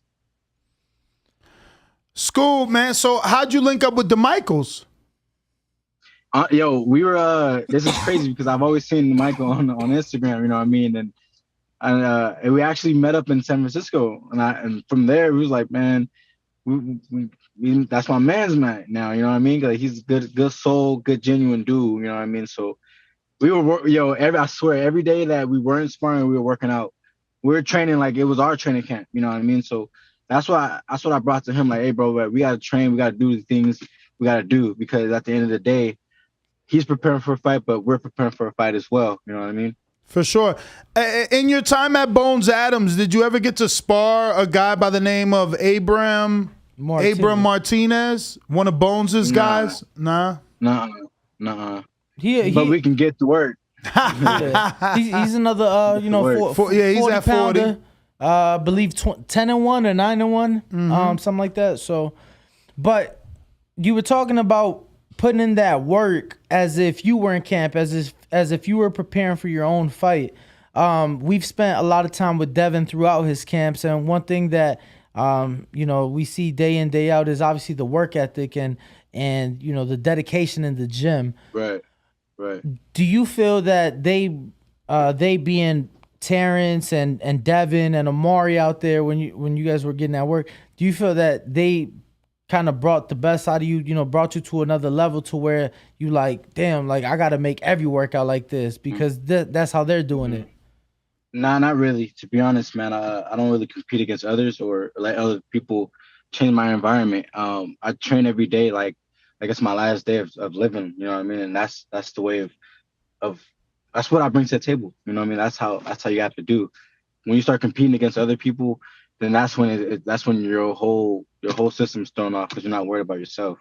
No, definitely. So I was, bringing that up, but also kind of curious, you were last in the ring, in March.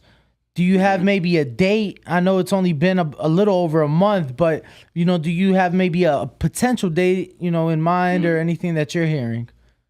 Yo, honestly, I think it's June or July, but I'm ready whenever. You know what I mean? I stay ready, so I have to get ready. And I know that term is overused, but I truly believe in that. And, you know what I mean? To go 10 rounds in a training camp with somebody else, I mean, I think I truly am ready. You know what I mean? I can fight tomorrow. So do you have any relations with Greg Cohen Promotions? No, I actually don't. Oh, okay. Because I believe I think that's the Michael. Yeah. Yeah, that's the Michaels peoples, and I just assume. But like you said, you just met the Michaels as well, is what you're saying. Mm-hmm. Wow. But honestly, I don't mean to curse, but it shit feel like I've known him for my whole life. You know what I mean? Wow. That's how we were operating.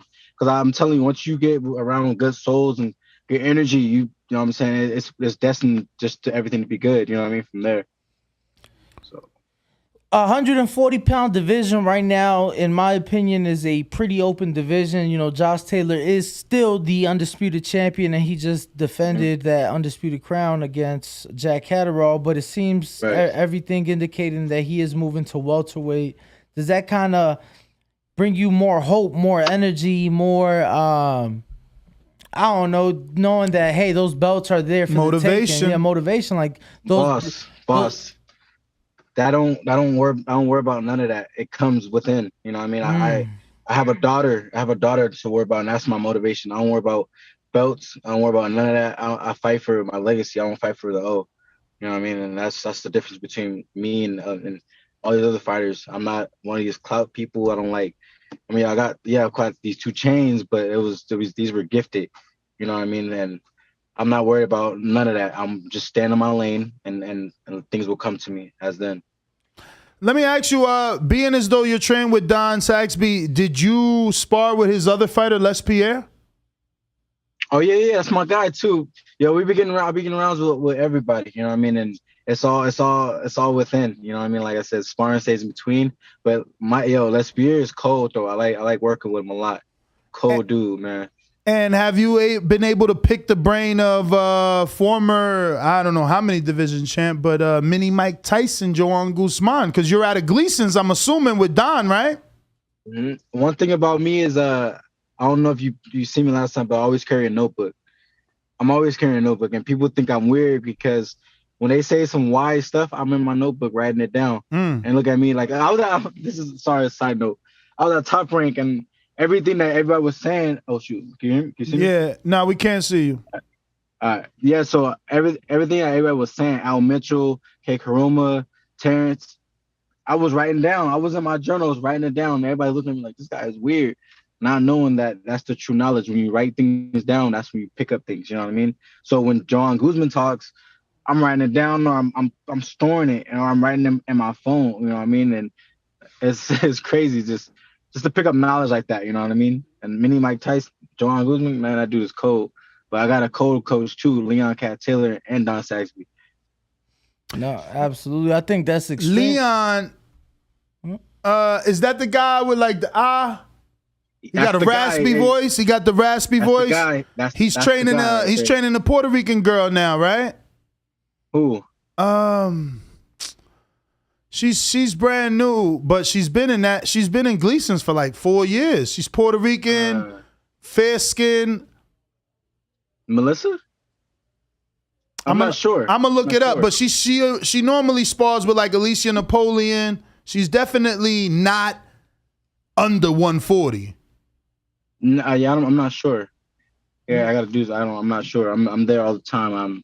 I don't remember a Puerto Rican girl. Scoob, I gotta ask, man, who is your photographer? Because some of these pictures are crazy. Like you have a picture from September of last year. You getting your hand raised, and my man's is lying dead on the ground. Like your photographer. Oh yeah. Yo, whoever got these pictures, like how has that not been censored? Like my man's is literally laying there lifeless. It's crazy. Nah, that was I got a role for Power. You know what I mean? The show Power. Oh, really? Yeah, man. So yeah, I got a role for that whole little aspect. And like I said, I just relax and stay calm and pray, and things come to me. You know what I mean? How did that come about? That's pretty dope. Just being at Gleason's, and I didn't even try out for the role. I was just hitting the bag, and like everybody else was trying out for the role, and I ended up just hitting the bag and was just chilling.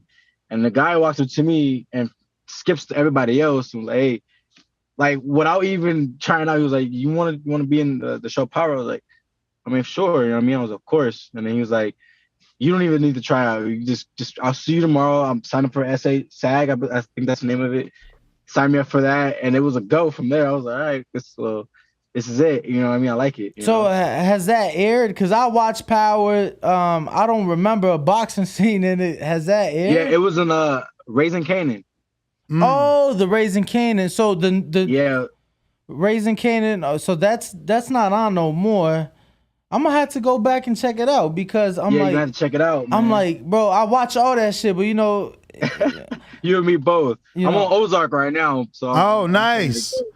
I like Ozark. What's in your playlist? What gets you going? Like when you in the gym, what do you like to be listening to? What gets you going? Some Sam Cooke.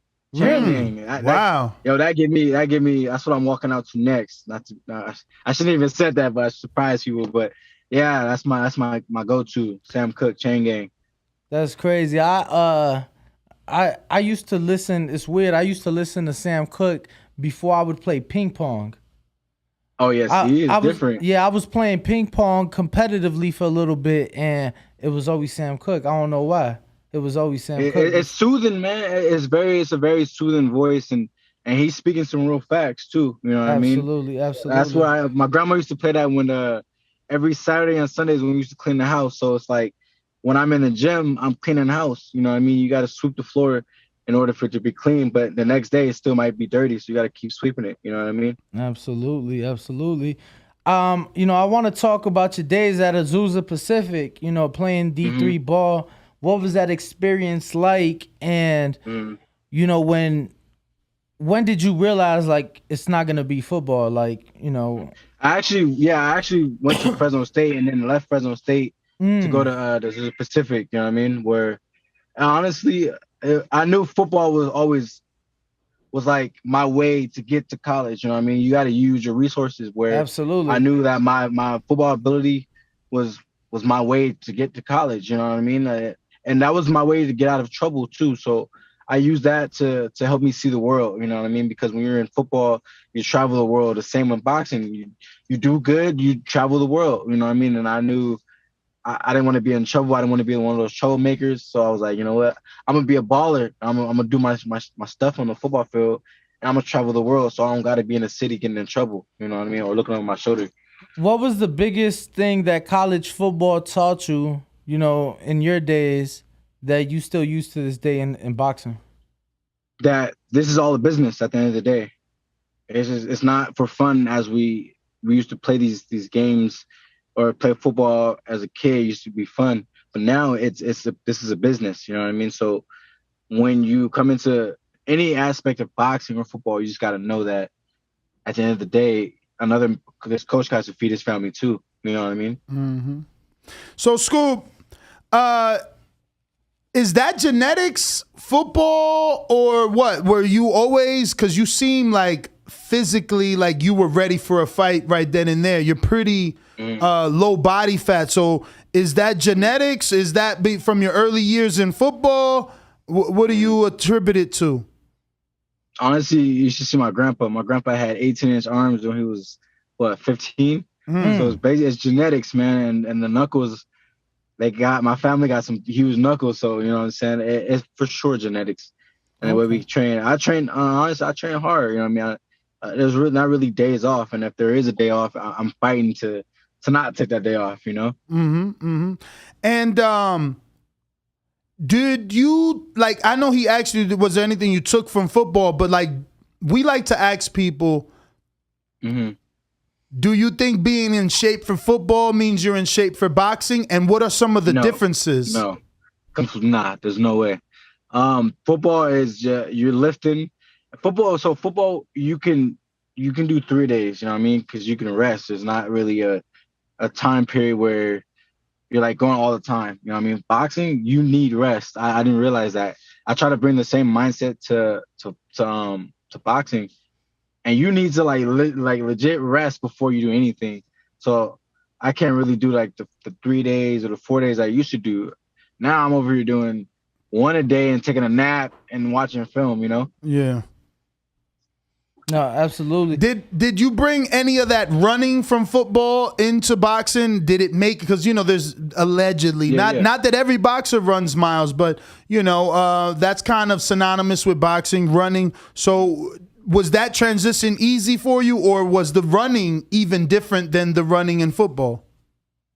When it's hard work, it's all work is easy work. You know what I mean? So there's no such thing as a hardship for me anymore. You know what I mean? Because like I said, I'm mentally right where everything happens for a reason. You know what I mean? And me coming to football, and if it's, all this stuff is easy for me now. You know what I mean? For sure. I gotta ask, I see you got pictures with your daughter back when you was playing football, and now you're boxing. Does she understand? Yeah. Does she understand what Daddy does, and does she knows that you're literally fighting?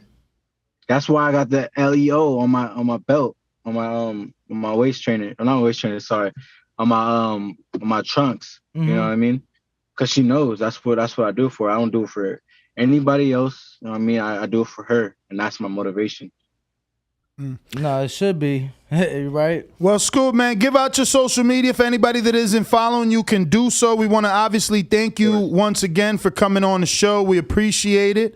And we want to continue to follow your career and the career of your trainer, Don Saxby, as well. So please keep us up to date whenever you get notified of your next fight, so that we can break that news here on TBV, the Boxing Voice. Alhamdulillah. Thank you guys, and everybody follow me on Channel 2 Scoop. It's on right here somewhere. Yeah, so follow that and tap in, and everybody stay motivated and just give thanks that. You know what I'm saying? You woke up and you're seeing a lot of day. Not many people get to see that. So just always give thanks when you wake up. Yes, sir. All right, Scoop, man. Thank you so much.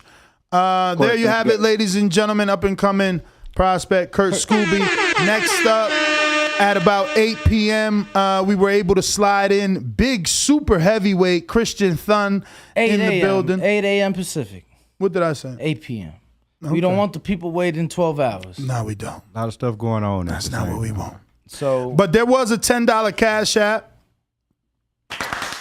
Sent it to Bo. It was from who, Bo? Chuck Supremacy.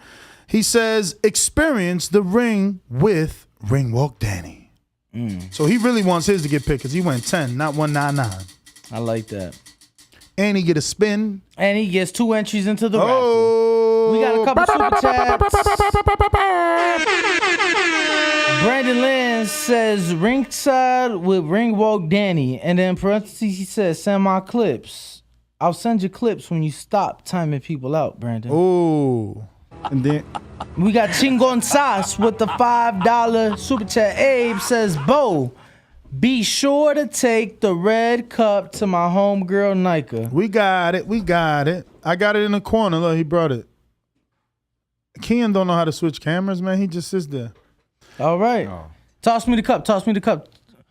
Boop. Here you go, Abe. All right, Bo, back to you. Boop. All right. So we also have Luke These Guy. We also do not have any more super chats because that was the last one. All right. Make sure to please hit that thumbs up button, hit that notification bell, hit the subscribe button. We are now only 30 away from 137,000. Damn! Tell a friend. We need a new poll. What's gonna be the new poll? What's gonna be the new poll? Oh. Now we're gonna get a stripper pole in the new building. Word. They said that. And a punching machine.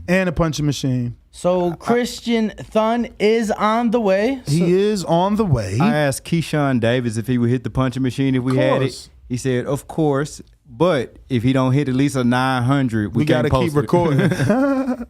You like just pretend it's Yo, you seen Clarissa got like a 900? Yeah, I did see that. I wanna hit it myself, have like different people hit it just to see how accurate it is. You know what I'm saying? Because I be feeling like it's kind of rigged sometimes. Damn, Brandon did the post for Scoob super late.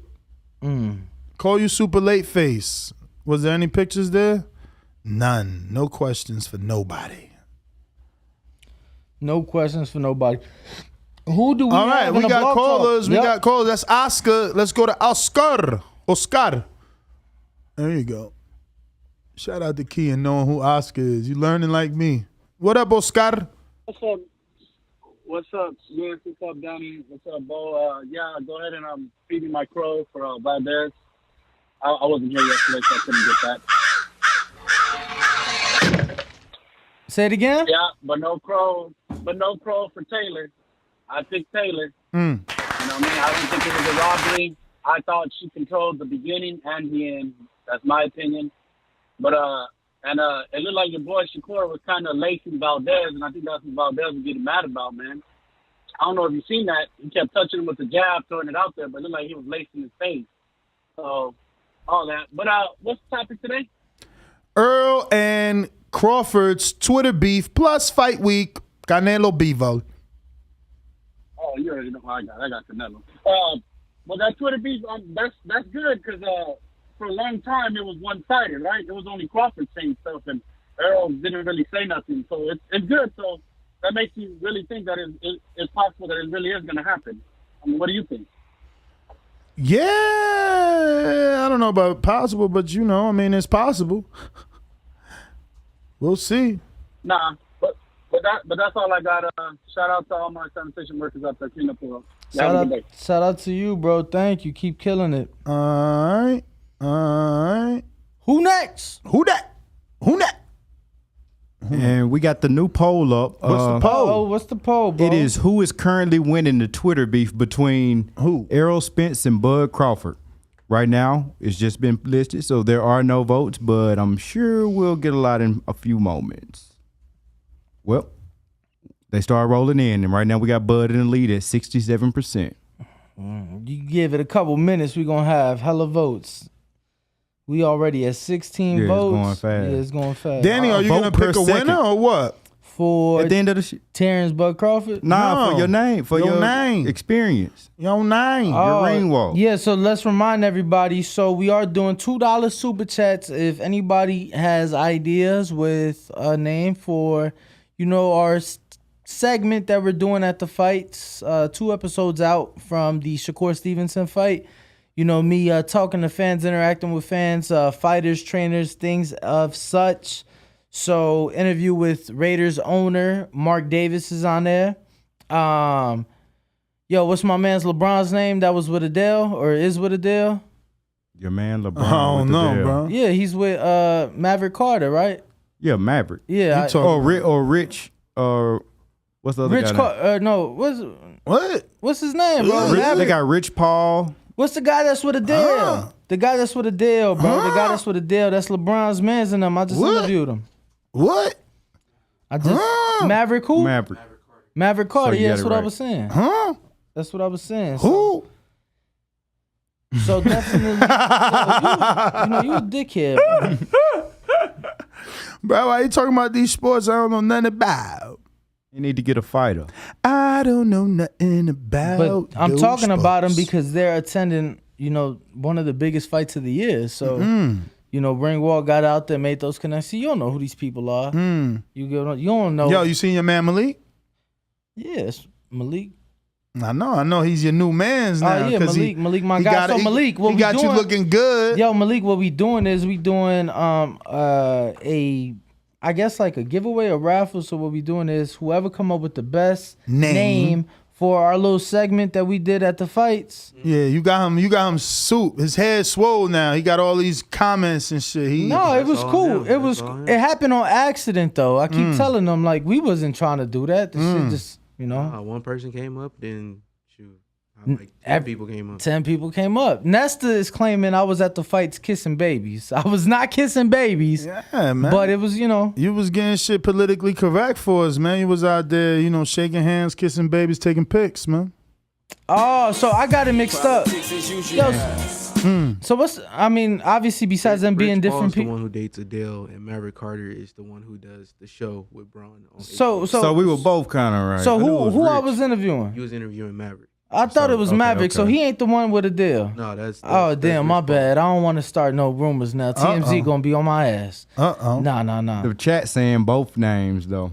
Yeah, is Adele overweight? Not anymore. She got fine on her. Yeah, she went through like a drastic weight loss journey. Oh, so she had what's that called? No. Gastric? I think she just dieted and worked out for. She just starved herself like Danny. She Didn't eat for a few days. Yo, so I am sorry. It was not Rich Paul who I interviewed. It was indeed Maverick Carter. But I wouldn't even say interview. He just commented on the fight and he said that Shakur beats Devin and Javante.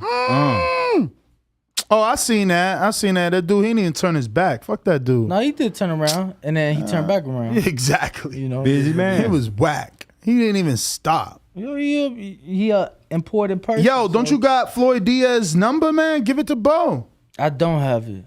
Yes, you do. I purposely told you to get it from his dad that day. But I gotta hit him back up. You know I didn't save it, bro. Come on, why is you doing me like that? Guy, bro. You know I didn't save the number. But these are the numbers we need in the clutch. I know. For them. No, that was before I started saving numbers in my life. I used to not save numbers. Let me go ahead and take this time to make a post for my man Christian in case any of our Patreons want to drop him a question. Christian Thun, you mean? The heavyweight? The heavyweight. Yeah. Yo, he's big as hell, big bro. Big as fuck, let me tell you. I've never been in the ring with someone that big. And he was hitting them jabs and 1-2s. I was like, damn.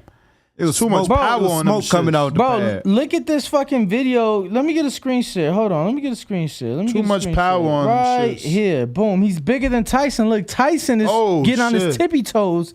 He's bigger than Tyson Fury, bro. No wonder. Well, taller.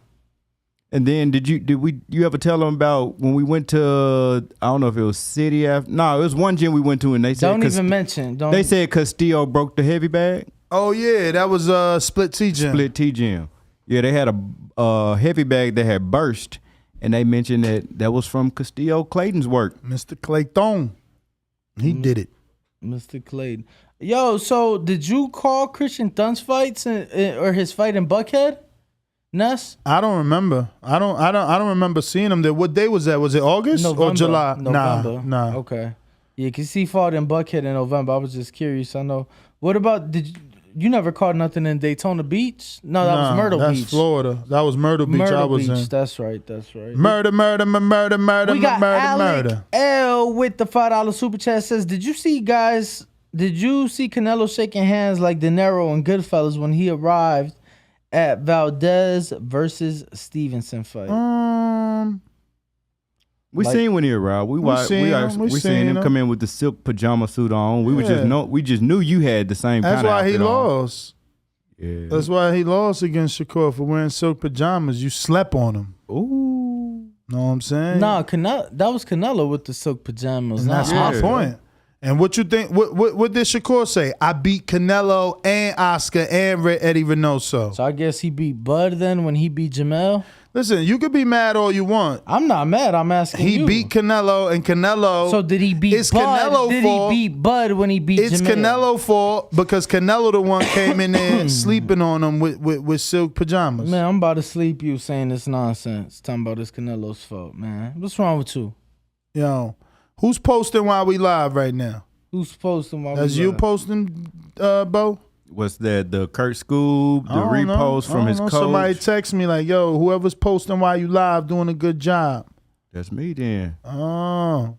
They also said whoever posting while you live misspell shit. No. It ain't you? That's nasty. What was a misspell? I'm fucking with you. It's a team, though. It's a team. I'm learning on the job. I'm learning a lot from Ness. I see a lot of tasks that he handling at the same time, and I'm trying to like right now, I'm literally posting. You can't stop him though, so I think forever you're gonna be doing stuff, but it's still good. No, I can't, man. I'm addicted. I was being interviewed yesterday, and I was saying that like, what am I gonna do? Like, if everybody did what I had to do, what the hell am I gonna do? I'm gonna be bored. Nah, straight up. But you should relax a little bit from time to time. Or just like you be telling me to relax, even though I'm in the middle of working. I can't relax till we a milli. But when you relax, you'll be able to think clearer thoughts as well, though. So you'll be able to think clearer thoughts and be able to get them good ideas up out of you. Damn, his name Hurricane Season. Is he undefeated? Let's Google him.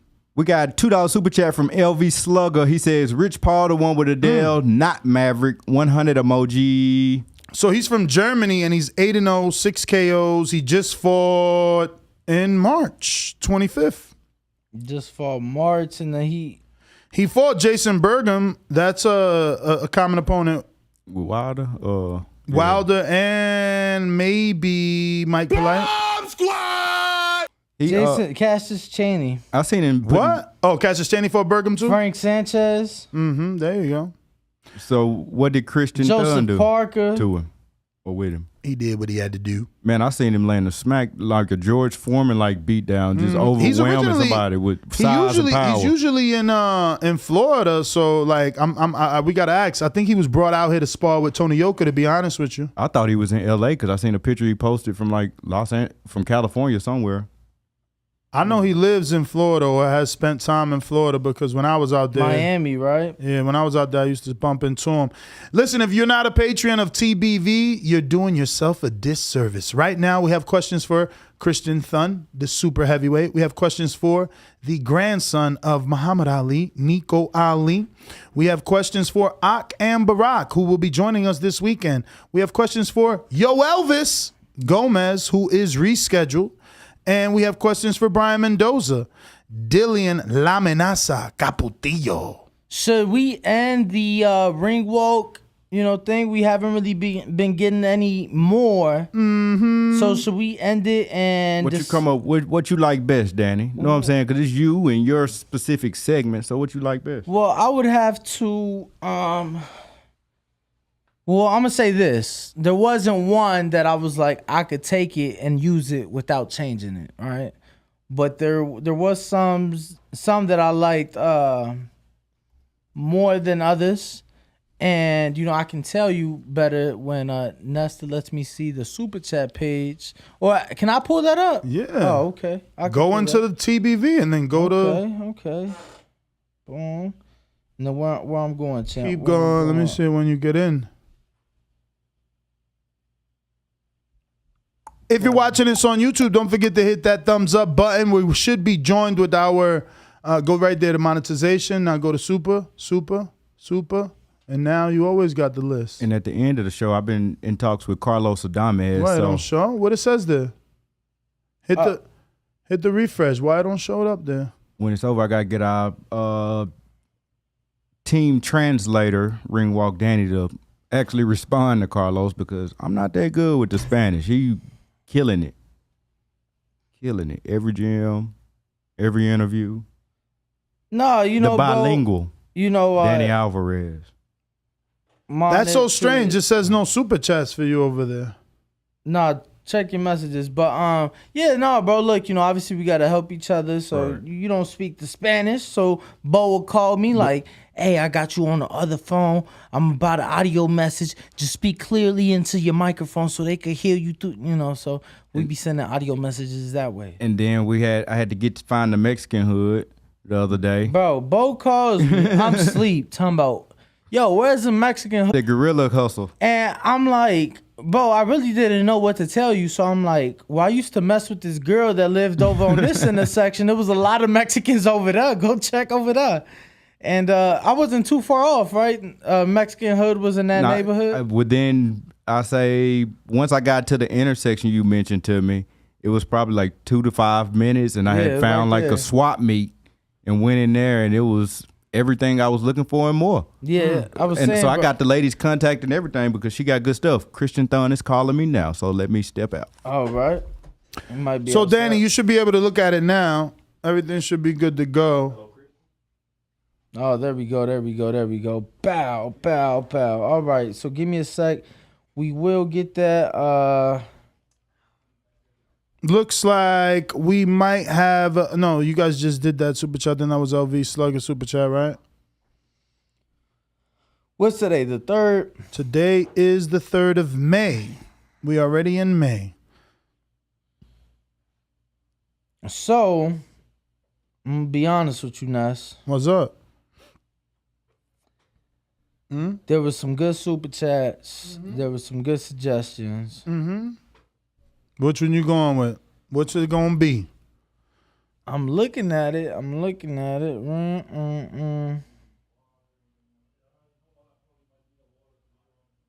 I gotta go with Supermax, bro. With the Mister? Nah, not the Mister. But I liked the fact that I like having the TBV presents. And ring walks with. Damn, this is hard, man. This is hard. Man, yeah, this is hard, champ. You can do it. You can do it. Go with Supermax. I mean, which one's your favorite? Because obviously, I think it should be a team decision. I mean, let's see. We're going to read them out. First one from top to bottom. Looks like Brandon Lenz. Ring walk with ring walk, Danny. Ringside with ring walk. Oh, yes. Ringside with ring walk, Danny. I don't know that I like that. Next one. The TBV experience with Danny Alvarez, and obviously you said I'm not really feeling the TBV experience. Buenos dias, spin that wheel, Bo. Supermax that says TBV presents ring walks with Mr. Daniel Alvarez. We got Oscar that says the ring walk experience with Daniel Alvarez. We got Big Nick, the ring walk with Danny Alvarez.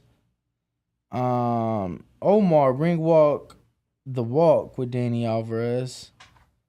Donald Banks, boxing talk with your boy. Ring walk experience with Danny Alvarez from Tony Salgado.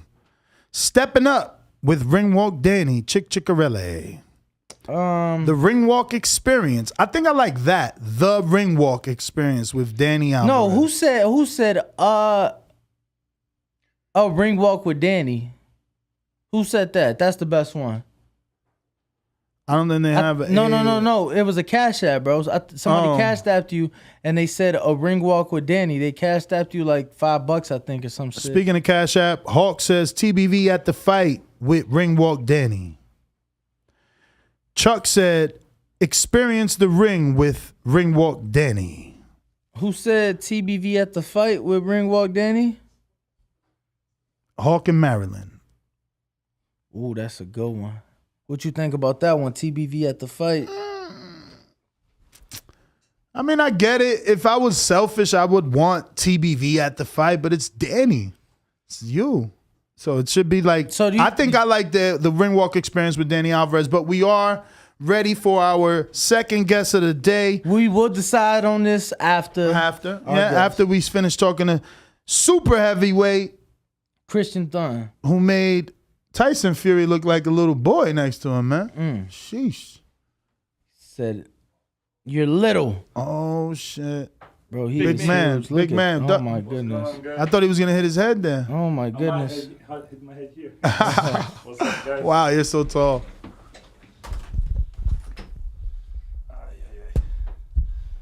What a setup you guys have here. Thank you, man, for coming in early and late notice too. Don't worry, man. Late notice is our specialty. Wow, you're so huge, bro. Austin, are you ready for that shot? Yeah. You gotta adjust it. So, Christian, man, you're from Germany. Yeah, that's right. How long have you been in America? Well, it's a bit more complicated because my father is German. Okay. My mother is Italian. I was born in Germany. I spent about 6 years in Germany. I then moved to Italy with my mom. And then when I was 13, we moved to the UK. Oh, wow. What part in the UK? London. East London, Canning Town. And then when did you get to Miami? Yeah, well, first, when I turned pro, I actually moved to Alabama. Okay. Wow. Yeah, I was training in Alabama. With who? With Wilder? Yeah, well, I was training with David Godber, who was Deontay Wilder's amateur coach. And obviously still very closely affiliated. Deontay Wilder trains at Sky Boxing in Tuscaloosa. I used to train at Round 1 Boxing in Birmingham. It's oh, wow. So that's about an hour away. Yeah, but we used to go there all the time. Yeah. I sparred Deontay. As a matter of fact, he broke his right hand on my elbow. This is why the Fury fight got postponed by a couple of months. Fury 1 fight. But great experience, you know. And then in about 2019, before the pandemic, I moved to Miami. Wow. So you are very big. I thought Fury was 6'9". It seems like you're taller than Fury, or is that just the picture you guys have on Instagram that shows that way? Well, I would say we're similar. I'm probably full blown 6'9". He's more like probably like 6'8" and a half. You know, we're talking about an inch here more or less. So yeah. But you also look fuller than him, right? You think you? We got this screen share here of the video, yourself, Tyson Fury, side by side. Yeah. And we see Tyson in the beginning kind of get on his tippy toes a little bit to seem maybe taller than you. Yeah. You know, it's funny because in his last fight, he was 266. I was like, damn, so light. It's not like I would struggle to make that because I even fought at 255. But still, he's probably just, you know, one size smaller. If it'd be a shoe, I'd be size 13, it'd be 12 and a half. So this was you trying to get a Lucas Brown fight? Yeah, the Lucas Brown fight was actually all set up and signed for and everything was done. Unfortunately, it didn't fall through. What happened exactly? Because I'm pretty sure Lucas Brown has a fight now scheduled. Yeah, well, this was actually, believe it or not, 1 year ago. Oh, wow. It's incredible how time flies.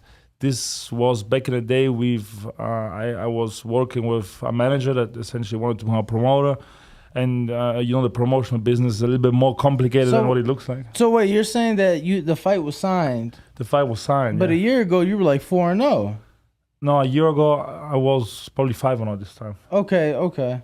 So Lucas is scheduled to fight Junior Fa on the Cambosos Haney undercard. He's going to be going to Australia if all goes well. Yeah. Okay. It's a good. I'm sure you know Junior Fa from your time at Wilder's, right? Yeah. I figured. Yeah. I thought he was going to do better with Joseph Parker. How about you? I also thought he was going to do better. Yeah. But, you know, Joseph is actually, I mean, once again, Joseph's a great fighter. Mm-hmm. He really is, you know, up there. Junior Fa was kind of at prospect level. He was. Whereas Joseph Parker truly is world champion, former world champion without a doubt. Champion level, you know, he can hang in there with anybody and give anybody a tough night. So when you said you left Germany at 6, moved to Italy, then to the UK, and then finally to the US, where would you say, like, your father being German, your mother being Italian, where do you feel like, what do you claim more? Is it pretty even for you? You know, that's a funny question because I truly think I'm half German-Italian, but I love the UK and I love the USA. I'm now in the process of getting my green card. I hopefully get it next month. Once I get it, I'm going to turn up there with the USA suit and everything. You know, like Arnold Schwarzenegger. So jokes aside, I'm just like a mixture, really. You know, I'm from this planet, I guess. I don't really have any real association to any one particular country.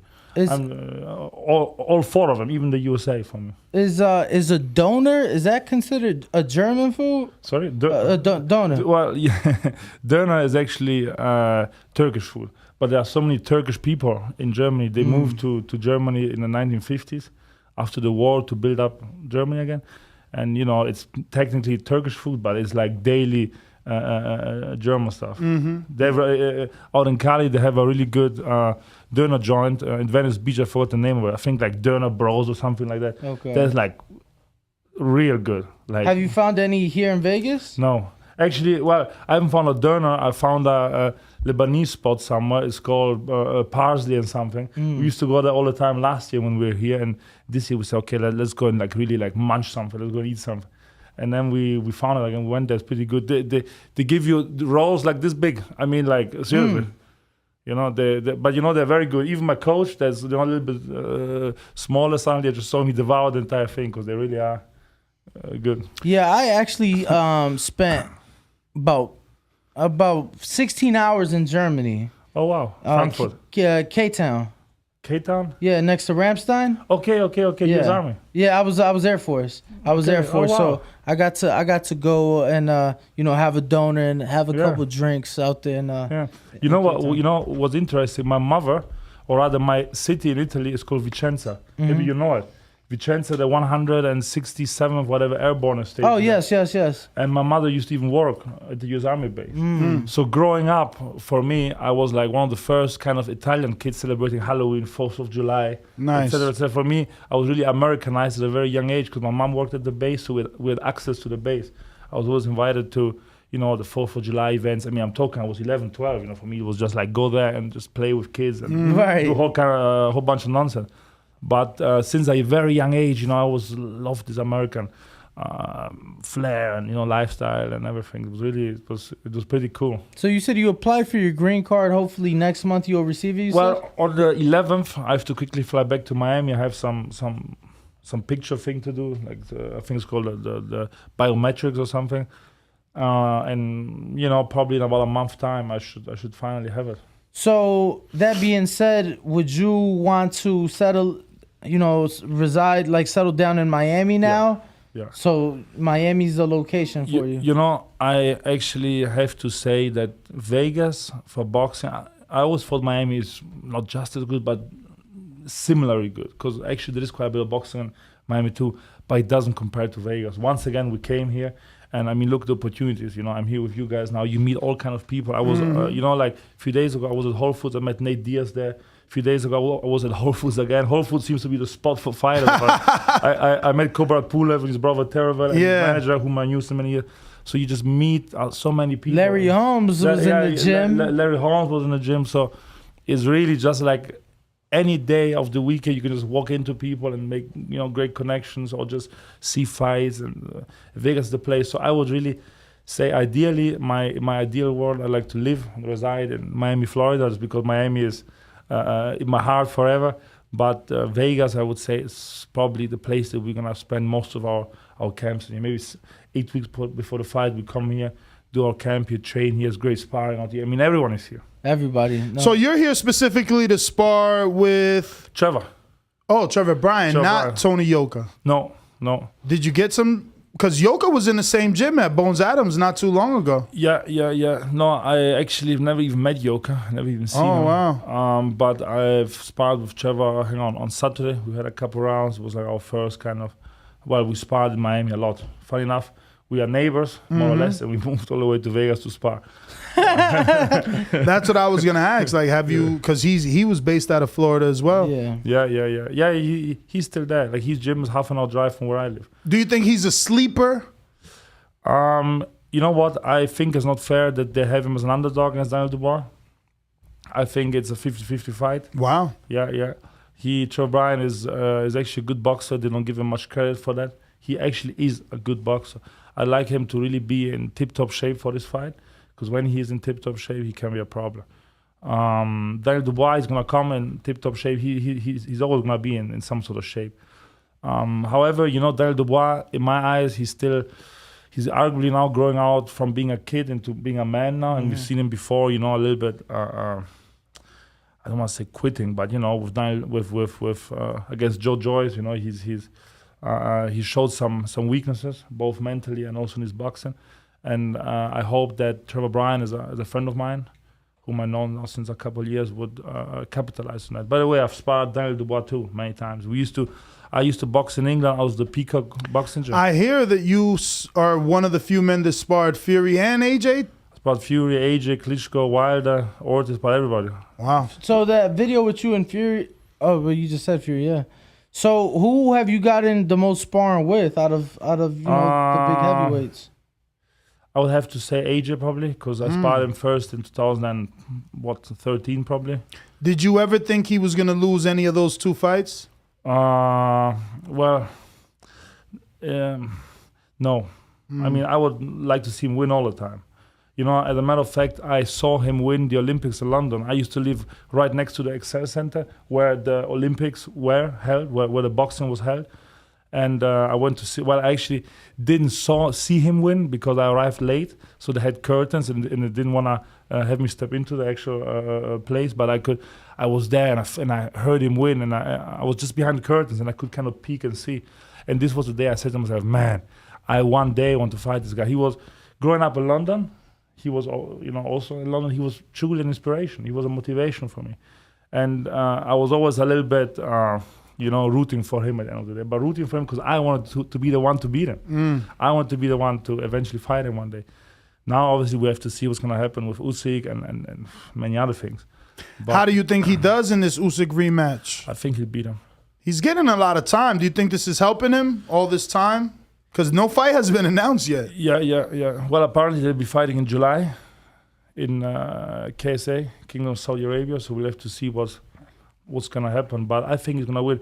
It's funny because when you speak about AJ, a two-time world champion who up until arguably a year ago was the next best thing since sliced bread. When you speak about AJ, everybody's like, like they're a little bit like dubious about him. Mm-hmm. I get it, I get it. He didn't perform well on that night. He could have done much better. He could have even fought harder, but still, he's a two-time world champion. He is a unit of a man. When AJ hits you, out of experience, trust me, it's ferocious. So he's got legit power. He's got legit power in both hands, and he's he's just like a specimen of a man. Who hits harder, Fury, Wilder, or AJ? Okay, good question. So to break this down, I think AJ's got more power in both hands, and he hits you with like a 5-piece, like bam, bam, bam, bam, bam, bam, bam, bam. So overall, I would say when he hits you with like a 6-piece combo, you're fucked. Excuse my French.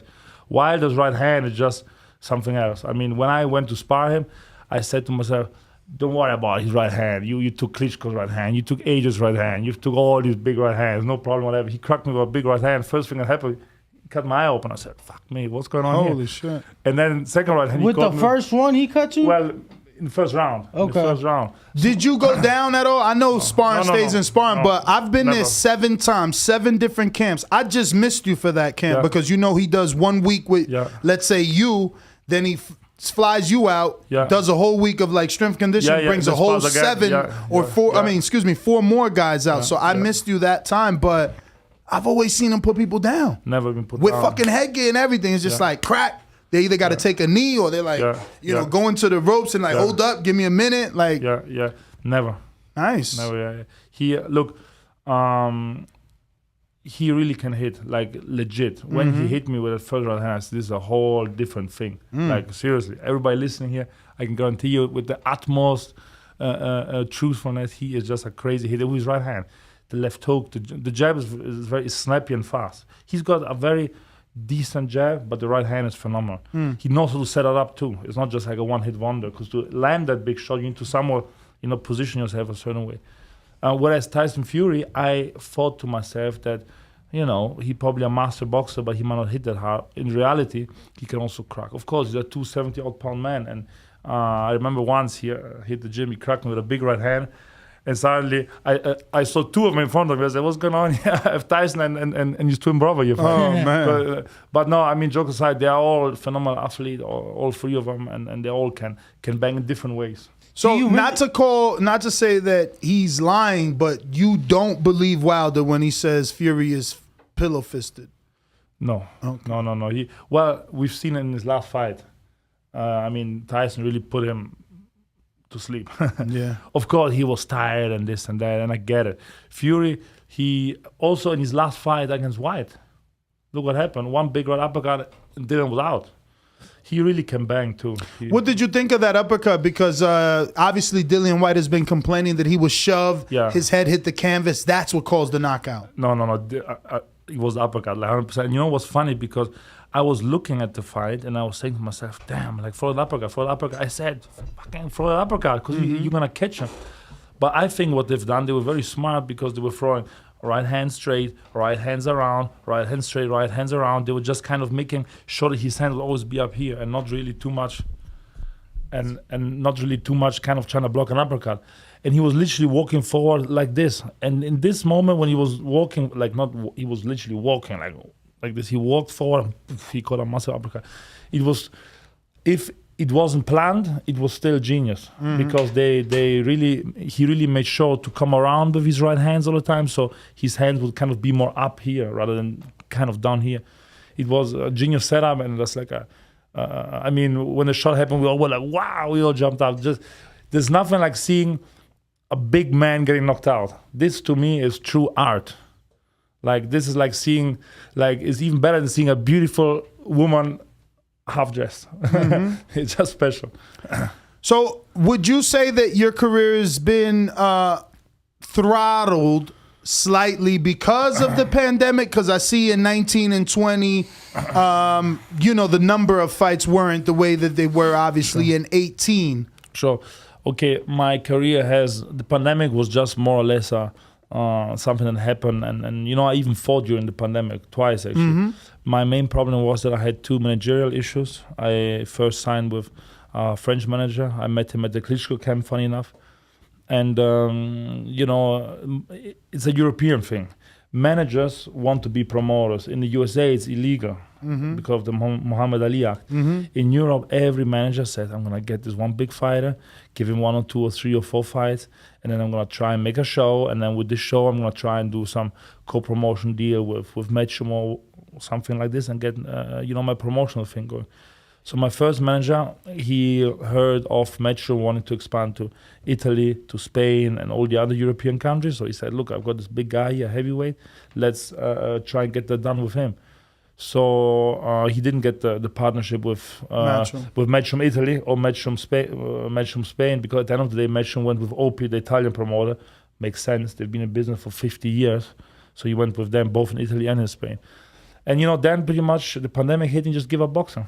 He's gone. So he just left me there stranded. Wow. Which was, once again, is crazy because, the world was getting locked down and I didn't have any real support or anything. I then started to work with another guy out of Germany. He, I knew him since before. He had worked with somebody else before. And, we were friends and everything was good until he wanted to become a promoter. Oh, man. My thing, I'm a big fan of Arnold Schwarzenegger. I read his book. This was my thing. I wanted to move to America. I wanted to live the American dream. This is my whole thing. I want to fight in America. I wanted to be here and live the American dream.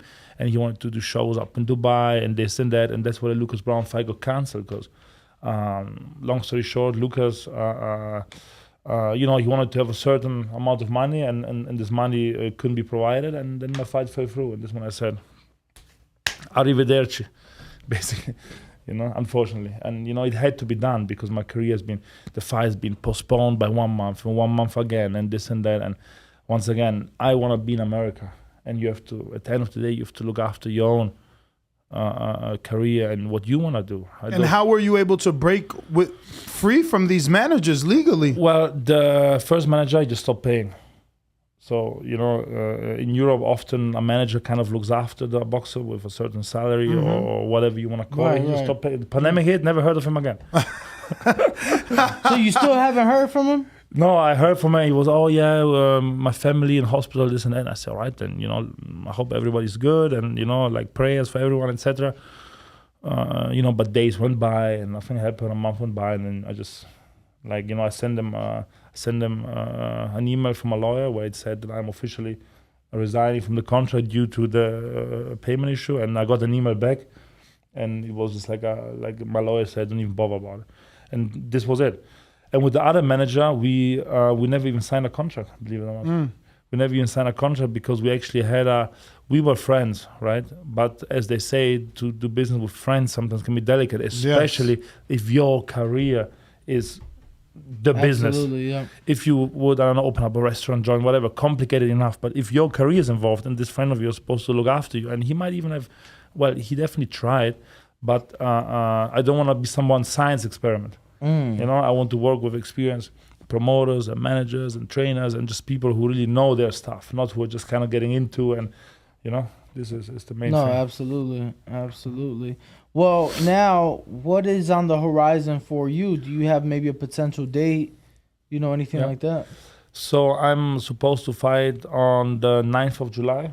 Okay. In Tampa. I'm actually working with Pro Box Promotion, Gary Jonas. They've set up a very interesting new setup where they have their own. Working with, or you mean working with for this fight? No. I am actually working with them. I'm signed with them. Oh wow! So what? How many fight deal? I have 5 fights for the first year, 4 fights for the second year, and 4 fights for the third year. So it was good. You know, they gonna keep you busy. They're gonna keep me busy, and you know, until now it all. But damn, a 3 year. That's fucking. What, 14 fights? 13 fights? 5, 9, 14, 13 fights, yeah. Bro, in 13 fights, you know how many people are going to be knocking down your door? You're going to be mad you're in a 3-year deal for 14 fights. Right. You know what? Yes, I guess so. However, we have also... look, I think I'm in really good hands there. We really have a good plan, and you know we are open to potentially work with co-promote and whatever. Okay. This was like this was the whole scope of this partnership. They are very open to work with other people, and you know so far I have a great relation with Gary Jones. Everything that's been said and promised has been done. I'm fighting on the 9th of July again. And have you made a fan base for yourself out in Florida? Because I know that's where I originally met you. I don't know if it was with Del Santos or in Hialeah and Pedro Diaz gym. Yeah. Somewhere we bumped into each other. But do you think you're going to be able to sell tickets in Florida? Yeah, absolutely. It's definitely a work in progress type of thing, and you never stop making your fan base. Mm-hmm. But yeah, for sure, we're building something great in Florida. We really want to do something, make something happen in Florida. I'm fighting in Tampa again. So, you know, we can... And last time in Tampa, I fought in this TV studio sort of setup that Gary Jonas has for the streaming platform. Now it's going to be at the casino there. I forgot the name. It's not the Hard Rock. It's the other one. Wait. So he's not doing the fight in his own venue again? No. This was just more or less like a mock type of thing, just to test the app out and test the production out and test everything out. But most of the fights are going to be now in bigger venues. In which casino? I forgot the name. It's not the Hard Rock. You know that's crazy though, right? Yeah. You know how much money he invested in that location? Yeah, I know. We did a show there. We were the first show there. Before you guys fought there, we fought an amateur event there. Oh, wow. Yeah. Wow. Yeah. That's crazy that he's moving on. It is hard, you know, inside. Once you're inside, it's beautiful, but... Yeah. Sure. It's a different setup. It's a different setup is a good way to say. It's a different setup. Yeah. But that's good for you that it's not going to be there. It'll be in a casino. That's more people. Eyeballs. Right. You know, it's going to be great. It really is. You know, we're going to bring out the people from Miami and from the, you know, Southern Florida area.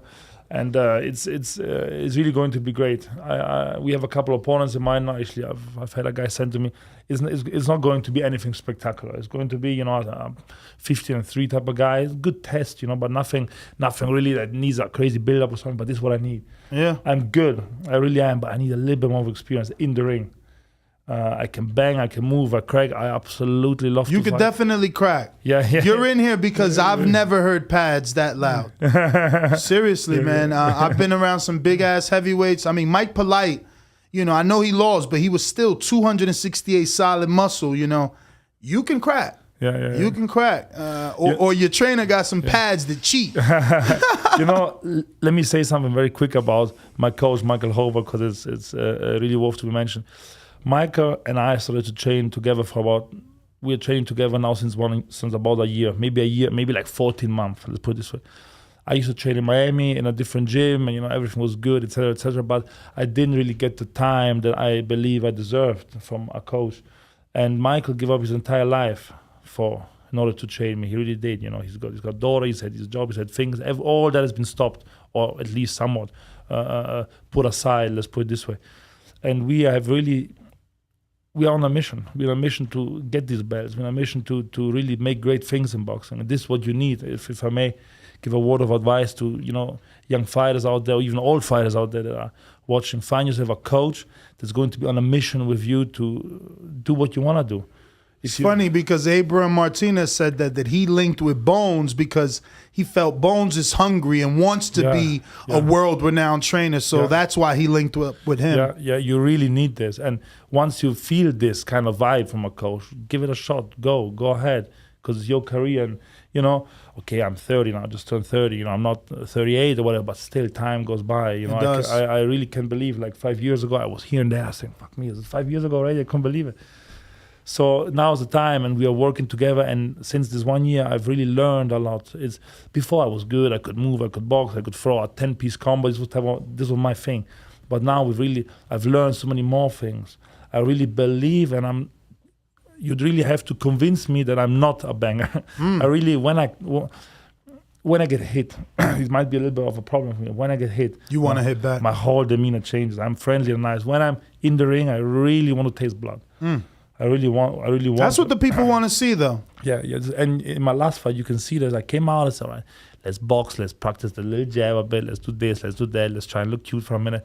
I got hit with a big left hand. I said, there we go. All right, my friend, in 2 minutes, you're going to be back in the changing room. That's really what, I got so mad suddenly, and I don't feel pain, I don't feel nothing. Obviously you still have to be careful, but I just want to take your head off. So how was your experience meeting the legendary Larry Holmes? Well, it's funny because, once again, going back to my coach, he was telling me, fucking hell, go watch some boxing, man. You should watch some tape. And, I do watch here and there a little bit of tape, but I'd rather watch, I don't know, Family Guy or something else. But when I do watch tapes, I really like to watch Larry Holmes. He's really beautiful to watch. He's got a great... And the jab. The jab. Bah, bah, bah. Everything he does is just, it's art to me. It's beautiful. And he does many things where he holds his hands out to defend. He does some really cool things. And when I met him, it was really, impressive to meet him. Well, actually, I saw him before once at an Anthony Joshua fight. It was ages, maybe 5th fight at York Hall in London. And he was there commentating. I just kind of saw him from a couple distance, distance. And when I saw him there, it was really great to, finally meet him, to speak with him. And, he gave me some words of advice. I think he was quite, I'd say, impressed with what we were doing, what we were not doing, what my coach was definitely looking when you were on the pads. We were fortunate to be Everybody had to look. Yeah. Yeah. So did you get... Oh, I'm sorry. No, it was just an overall great experience. I'm very thankful to have met him. Being in Bones, have you sparred with Johnny Rice? Yeah, I sparred with Johnny Rice many times. Johnny Rice, believe it or not, was the first ever guy I sparred when I came to America the first time. Oh, wow. 5 odd years ago. At the Wildcard Gym in Hollywood, LA. Okay. Johnny Rice and I, we go back a long time. He's a nice dude. We're friends. He's a very awkward customer to deal with. He does everything not to get hit, which, is the name of the game. Hit and don't get hit. He's come along, I think, really well over the past year and a half, too. He beat Coffee, who is, I think... I'm sure you got work with Coffee, too, right? Because he was from Orlando. You know what? Believe it or not, they actually asked me to get some work. We're on the way there, and our tire got punctured, so we couldn't go. It was actually one of those funny stories. But, look... Coffee, I think, in my opinion, is a tough man. But he's not really like a skilled boxer. He probably came in late. He's former U.S. Marine and tough, probably, and just like a big, strong man. But Coffee's been in the game now for a while. He's took his L's and he's fought for everyone. Everybody at prospect level. You mean Johnny? Johnny. So Johnny was proved to really be somebody good, somebody at least decent that people should, consider. It's funny how you're sitting here saying that was the first person you sparred. Now to see both of you, having gone, this far already in your careers and so much more left. So yeah, how you were saying, just time flies. Yeah, time really flies. I remember it like yesterday. At the Wildcard boxing gym downstairs, not upstairs, downstairs. And yeah, it was crazy. It must really be 5 years ago now, because I wasn't a pro back then. It was coach gets a call from somebody. That's crazy. And last week. Yeah, it's Tuesday today. 7 days ago. Yeah. Okay. And my coach, he gets a call, and I said, they wanted to spar with Zhang, but we ain't going to Florida. And he said, no, they want you to fight him. I said, what? And then and then my coach said to this guy who called, he said, ain't happening. Oh. And then I said to him, hang on for a minute, like let's 1 second sit down here and just quickly think about it. Is it for the IBF mandatory? What's happening? What they're paying? What they're not paying? Mine, I haven't sparred since my last fight, which was March 25th or whatever. And we didn't say no. And then we called my promoter, and my promoter said, no, hang on, hold your horse. You're fighting it like a month later on our show. This is a whole thing. They haven't even. I asked how much he would pay, but they didn't get back to me. So it was essentially just I don't know. It wasn't really just talks. Just talks, basically. But if the money would have been right, I would have taken it with arguably 5 days of sparring. You've never sparred him? Never sparred him. Because he's from the tri-state area, so it would be harder. But he was training in your gym. Yeah, I know. He was training in my gym. Look, great fighters become great by fighting great guys. And I think the risk-reward to fight Zhang, who, by the way, is a highly regarded prospect. Big puncher, too, man. Big puncher. And if it would have been for the IBF mandatory, imagine you just pull up there. You're like, hey, I had 5 days notice. I didn't train, I didn't spar. And then you come out. I said, I have a big temper. I would come out the first 3 rounds absolutely like a tractor. Was it hard for you to turn down because, like... Well, you said they didn't turn it down, that they never got back to you. Yeah. Like an actual... they saying you turned it down. Really? They saying you turned it down, and a lot of people turned it down. No, we didn't turn it down. We did not even get the actual offer. I asked, my main thing was, is it for the IBF mandatory? I never heard back. And how much they pay? This was my main thing. Obviously, I'm going to take this fight for 15K or something. Not in the Canelo undercard, but imagine the Canelo undercard, how great it would have been to do something. He said it was short notice, but someone on your team asked for just too much. Okay. Look, my promoter, he might have said this just isn't happening. He's fighting. He's scheduled to fight in July, and fair enough. It's still too soon anyway. He's got a lot of experience, man. That Jerry Forrest fight, he learned from that. Yeah. Regardless what people see in that fight and seen him not look good, he learned from that. He's out there training. I'm watching him. He's training right now. Look, Zhang, he's won the Olympics in 2008. He's done the 2012 Olympics. He's got a great experience. He's a great fighter, and he, of course. But imagine if somebody will come to you and tell you have the chance to fight on the biggest pay-per-view event of the year in Vegas, and randomly you're here, and things sounds like the fucking stars were aligned, man. Yeah, it sounded like the stars were aligned. I was like, damn, like let's think about it for a second. Let's think about it.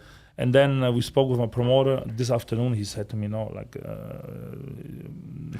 Breaking news. Since you didn't get it, Scott Alexander. Oh, wow. You know how many people put hands on Scott? Yeah.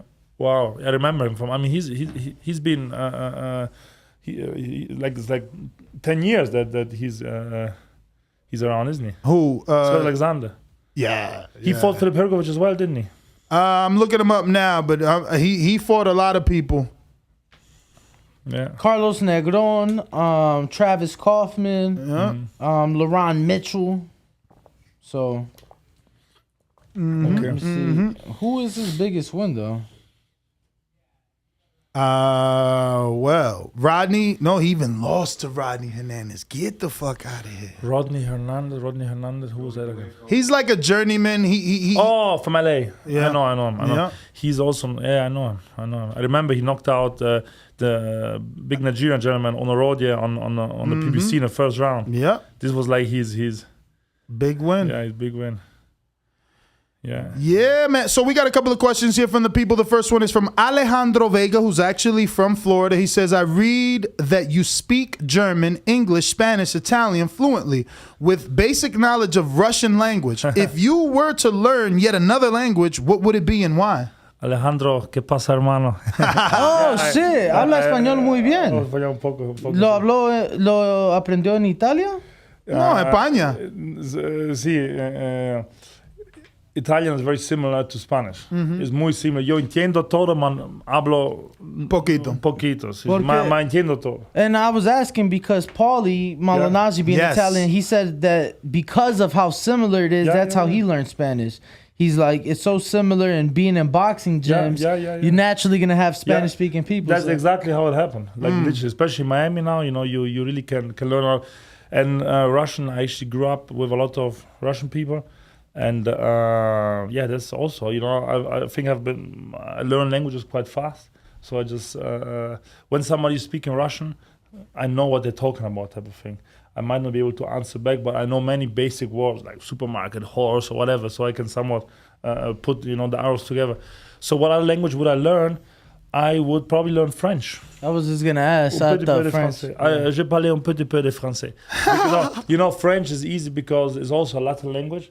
So if you speak Italian, and arguably if you can somewhat, you know, speak a bit of Spanish, French would be, or Portuguese, but French probably be the next easiest thing to learn. And by the way, French also big, you know, big language. Also in Florida, you have all the Canadians, all the Montreal. I never ran across Canadians. A lot of Russians and Ukrainians I've been running, but I live in the Sarasota area. Sarasota, yeah. No, actually in Miami there are a lot of Canadians too. A lot. You know, it's funny you say that because our friend Canadian Jose was thinking of moving to Miami. Now you answered this one, Ruin 504, which is New Orleans. He says, do you plan on having a more active 2022? If you could just remind everybody that you've signed a 3-fight deal. How many fights? 3-year deal, 5 fights this year, and then 4 fights second year, 4 fights third year. Yeah. There you go. Yes, absolutely. I'm planning to have a busy year. I'm supposed to fight 4 more times until the end of the year. That's so a lot of we're going fights. to be busy. And by the way, 8 and 10 rounders. So like we're going to be busy and pretty halfway decent fights. I want to see you in that 3rd year. At least you guys should do like you and Tyrone Sponge in Florida, man. Yeah. In that 3rd year, you'll be what? 9 fights in on top of the 9 that you got? So you'll be 18-0? Something like this, yeah. Well, yeah, absolutely. And I think he's like 15-0? Yeah. And he's from Florida. He's from Florida, right, exactly. Have you worked with him with Diaz? No, we've never even crossed paths. What? Yeah, crazy. Wow. Yeah. What about with Philip when he was down there? Never even. Philip Hergovich and I were in the same apartment when we were in the Klitschko camp, but since then I haven't seen him. Oh, so wait a minute. You were there when he sparred Wilder? No, Klitschko. No, I know, but when Hergovich was in the Klitschko camp, was Wilder there too? No. Oh, okay, because you know there was a time when Wilder and Hergovich were helping Vladimir. Yeah, no, I wasn't there. You look like Vladimir, let me tell you. I've been stopping myself from saying for half an hour. If I look at you quick, you can look like him. Does people say that? Yeah, absolutely. You know, maybe it's the headphones. No, especially in Germany, when I'm in Germany, Vladimir, you know, a massive figure in Germany. You know, sometimes I'm walking in, a shopping mall and I can hear like a little grandma saying, "Oh my God, is that Vladimir Klitschko?" You know, it's like this because I can understand the similarities are definitely there in terms of looks. That's awesome. All right, we got some more in from the people. Steve in the UK. Hi, Christian. Thanks for coming on the show. Have you ever been to Cael Sutherland's parties? Good luck with your career, Steve in the UK. Steven, what's going on? Hang on. What parties? Cael Sutherland, the promoter of Kalle Sauerland. Yeah. Okay. His parties, no, but I think I'm missing out on something here. No, I haven't been. You know, Germans, they really do know how to party, and Germany is all about hard work, but also party hard. So James in San Antonio, James Valdez from San Antonio says, "What's the backstory behind the name Hurricane?" But I'm gonna take a guess and say because you moved to Miami. Very simple, exactly. Yeah, you know what? Actually, there was that movie called Hurricane Carter. Hurricane Carter with Denzel Washington, the boxing movie. Exactly. I watched the movie. Obviously, his story. That story is completely that has nothing to do with me. I mean, incredible movie, incredible story. And this was the first time that I heard the name Hurricane, and I liked it. And the song of the movie, I forgot how it goes. It's also a pretty cool song. The actual theme song of the movie. And I was listening to the song and I said, "Damn! Now you're moving to Florida. You've got to call yourself Hurricane." And you know what? My coach, he always said, "Christian, you know what? You really are a bit like a hurricane because sometimes I'm really like a hurricane, you know, just here and there and everywhere, you know." So yeah, punches coming from all over the place. Yeah. You don't know what to expect or how bad it's gonna be. Yeah. with Chris. So I have another one here from Brandon in Houston. He says, as a heavyweight fighter, what would you say is the most important attribute needed for success? Hello, Brandon. I've been to Houston, very, very nice place. As a heavyweight, I mean, so many things. I mean, I have so many people ask me, what do I need to be a boxer? Generally speaking, you need a lot. Of course, as a heavyweight, you need to have some sort of size. You need to have some sort of chin. You need to have some sort of heart as well at the end of the day, because you're going to get hit and you're going to get hit hard. And then all the other things that you need to, like you need to have good fundamentals, you need to train really hard, you need to have a good jab. It's just too many things to really say one thing. I think the main thing that you need to have in boxing in any way is to have the character and the will to win. This is the main thing, because you can be a 5'11" heavyweight fighting against, by the way, genius 6'9" boxer, whatever, you can beat, and vice versa too. And how many times have we seen the shittier fighter beat the star just because of pure sheer will and determination and shit, Anthony Joshua and Andy Ruiz and Andy Ruiz, right? You look at them, and I'm Mexican American. I'm first generation American. My parents both born in Mexico, and I remember he calls me the morning of that fight. He's like, "You ready for your boy?" And I'm like, "Who?" He's Andy. I'm like, "Yo, AJ's about to beat his ass. What are you talking about?" And obviously, it did not go that way. No, it didn't. This was really shocking. But I remember I saw AJ walk into the ring, and if you guys go and see his ring walk, and even at home when you're watching, go check out his ring walk. When you look at his eyes, he looks strange. He really did look strange. I've watched all of AJ's fight, and when he walks out, he's a certain demeanor to his. But when he walked out there, he looked somewhat distressed. And I don't know. But anyhow, not to take anything away from Ruiz, because Ruiz, especially in that fight, really showed what Mexican heart and courage and pride is all about. But he hasn't showed that since then. Do you think he'll have a moment like that ever again? I mean, there's rumors, or is it finalized now that he's fighting? Ortiz. Your neighbor, Luis Ortiz. Yeah, I think it's finalized. I mean, I've seen some posted, but I'm not sure if they are.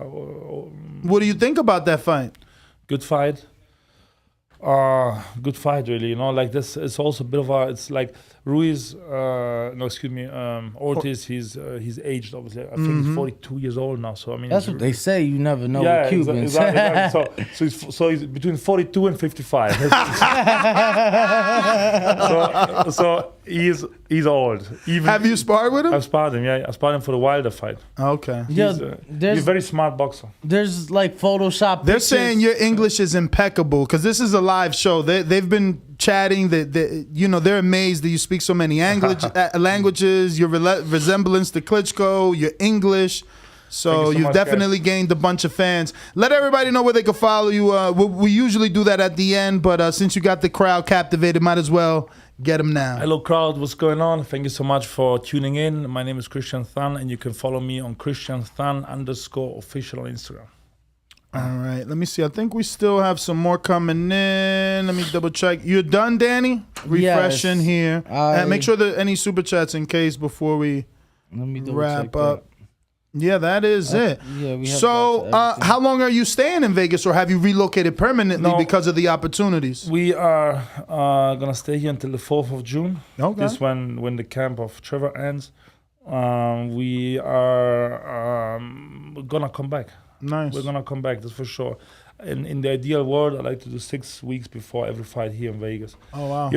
I mean, once again, Miami I will forever love this place. It's my home. I love Miami. It's the best place. By the way, I don't live in South Beach. I don't do none of the partying and all that. I live in Aventura. It's more a family type of... Aventura is really nice. Really nice. I've only been once. Really cool. A lot of great restaurants and just things to do. Yeah. Very nice area. Exactly. But don't you find Miami's too crowded? It's too much traffic. It feels like New York to me. Yeah, well, especially now, and I live right next to the Aventura Mall, so every time I go out of my house, you're basically stuck in hysteric traffic. You're all, bro, and then the gas. I remember I drove down there from obviously Sarasota, and I'm like, what the fuck? The gas was almost $5, like $4.48 over there. Yeah, it's probably worse now. Of course, out here it's in the fives. Yeah, well, it's $4.99. Last time I filled up my car, $4.99 on the dot. But you know what?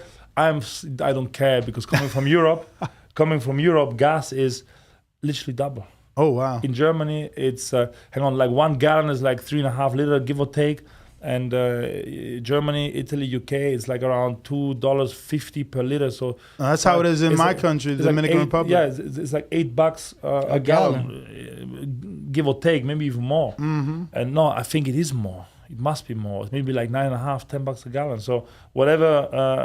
I mean, obviously, the cheaper the better. Yeah. But I'm still fine with $4.99. we can live with it. For sure, we can.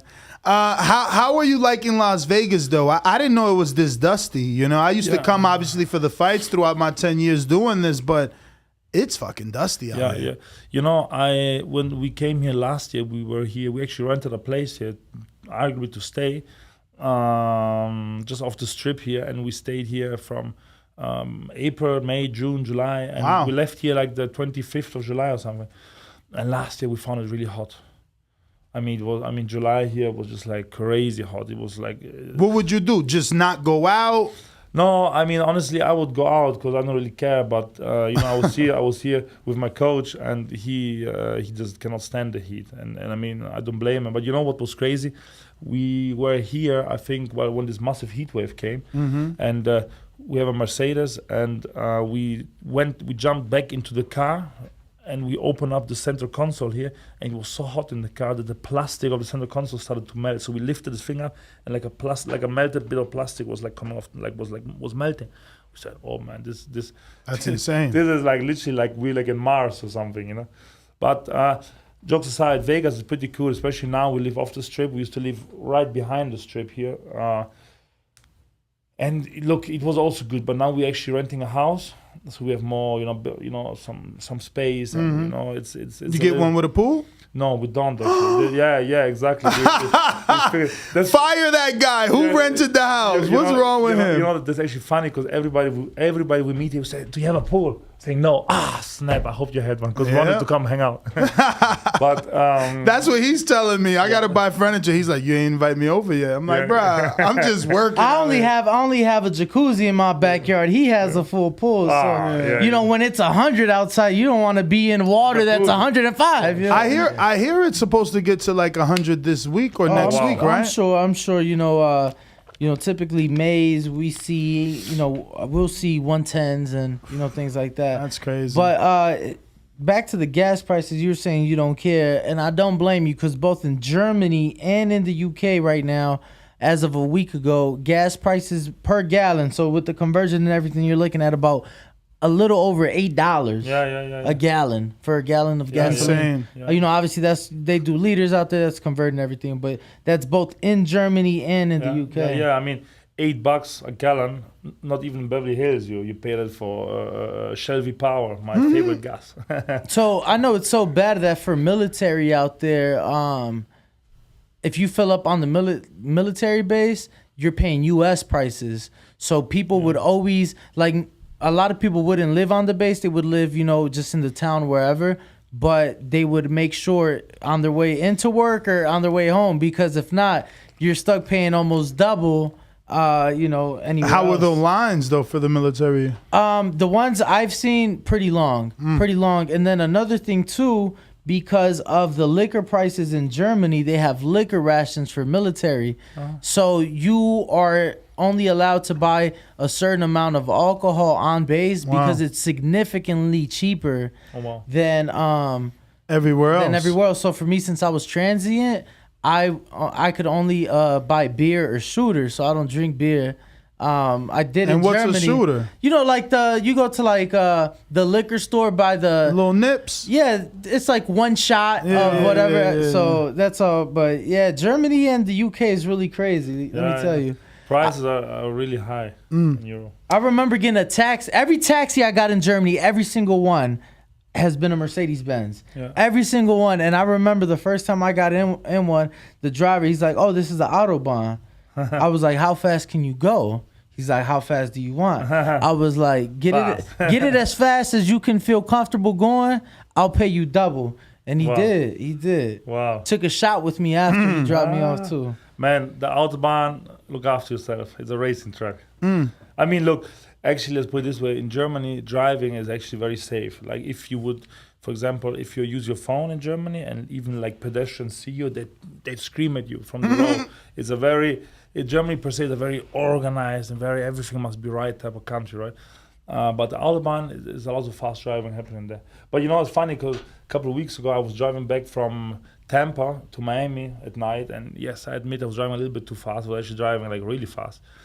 And man, you just cannot drive fast in America because the roads, they're really unsafe. Suddenly I was just and jumping in the cars. Oh, damn, you better slow down here. Oh, snap, damn. So, but you didn't get pulled over? No, I didn't get pulled over. I think he would be perfect for the Autobahn because I don't know if you saw out front, he got that Corvette. Oh, Corvette. So you probably would be, you know what the Autobahn is, right? The highway out there. With no speed limit. So, Christian, so is there any countries that you visited for vacation? Like when you vacation, since you've been to so many countries, like where does a guy like you go when you want a vacation? If I want a vacation, I go to Sunny Isles, Miami. Literally 10 minutes drive from where I live. Okay. I live pretty much on vacation. However, I really do like to travel. Actually, I haven't traveled now for about a year and a half because I've been in this green card type of process. So I can't leave the country, which I'm fine with. But I've been to quite a few places. I've been to Thailand. I've been to India to a couple of weddings. Nice. I've been Hong Kong, Macau. I've really traveled quite a lot. I've been to Mexico. I've been all over Europe. I mean, Mediterranean Europe. Europe is really nice in summer. Any of you listeners out there, if you wanna maybe try something new or whatever, you know, the Mediterranean coast of Europe in summer is really, really cool. And I'm talking from Turkey all the way to Marbella, southwestern Spain, all the trying coast. to tell these guys we need to go to Turkey. They didn't believe me. No, it's not that I didn't believe you. They were trying to. We got invited to Turkey. They were trying to give me hair plugs. I don't want hair plugs, so it's like, why go to Turkey for hair plugs? You wanted the hair plugs. Nah, until I find. I was interested in the process until I found out they cut a piece of your hair out the back of your head, put it on top of your head, and it's supposed to help keep your hair, growing. Growing and not, going bald. But I'm like, fuck that. I'd rather just go bald, man. I'd rather just go bald. But any more questions from the people? No, those are it. But Christian, please give out your social media one more time for anybody that hasn't been following you. Do so. Yes. Thank you for tuning in, guys. My Instagram name is Christian_official. Please DM me, please write me, please get in touch. I'm always happy to hear from you guys, and I look forward to hear from you. All right, we're going to take this quick intermission. We'll be back. So if we left any super chats, actually, I'll get to that while you guys go out, just not to leave anybody behind. But we're going to take this picture with you, and we'll be right back. All right, now. It looks like we got London Runs Boxing. He says, I would go with Ring Walk Advisor Alvarez, because from what I see, Danny be advising these boxers on how best to move. Shout out to you. Curious George says, inside the ring with Danny Alvarez. I like that. Vale says, everyone knows Danny, so just call it Walk With Me. Kentrell says, I didn't hear y'all read my super chat during the Stevenson fight chat. Bud put Earl ass in the dirt. We're going to have to see if that actually happens, but let me double check. Refreshing. Tony Salgado says, great interview. Can we get a listos pa los chingazos? Let's see where that's at. Listos pa los chingazos. Listos pa los chingazos. Let me just double check here on the Cash App. Cash App, where you at? Looking like we did do Chucks. He said experience the ring walk with Danny Alvarez. And we did do Hawk TBV at the fight with ring walk Danny. That is everybody. I am Nestor Gibbs on Instagram and Twitter. No, I'm not. I'm actually Nestor Gibbs on TikTok. But on Instagram and Twitter, you can catch me at NestGTO. We will be doing the winner now. Bo is back in the building, so we're going to go ahead and announce our winner. I'll be picking the name out of the TBV hat as we speak. So stick around right now as we pick a winner. Let me see. Widescreen. One, right?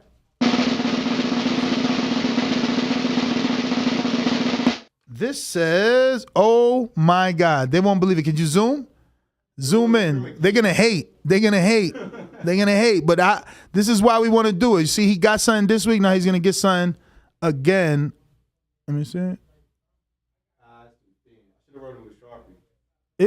It don't show. Fuck it. Here, put it to the camera because I don't want to think that we cheating because he won twice in a week.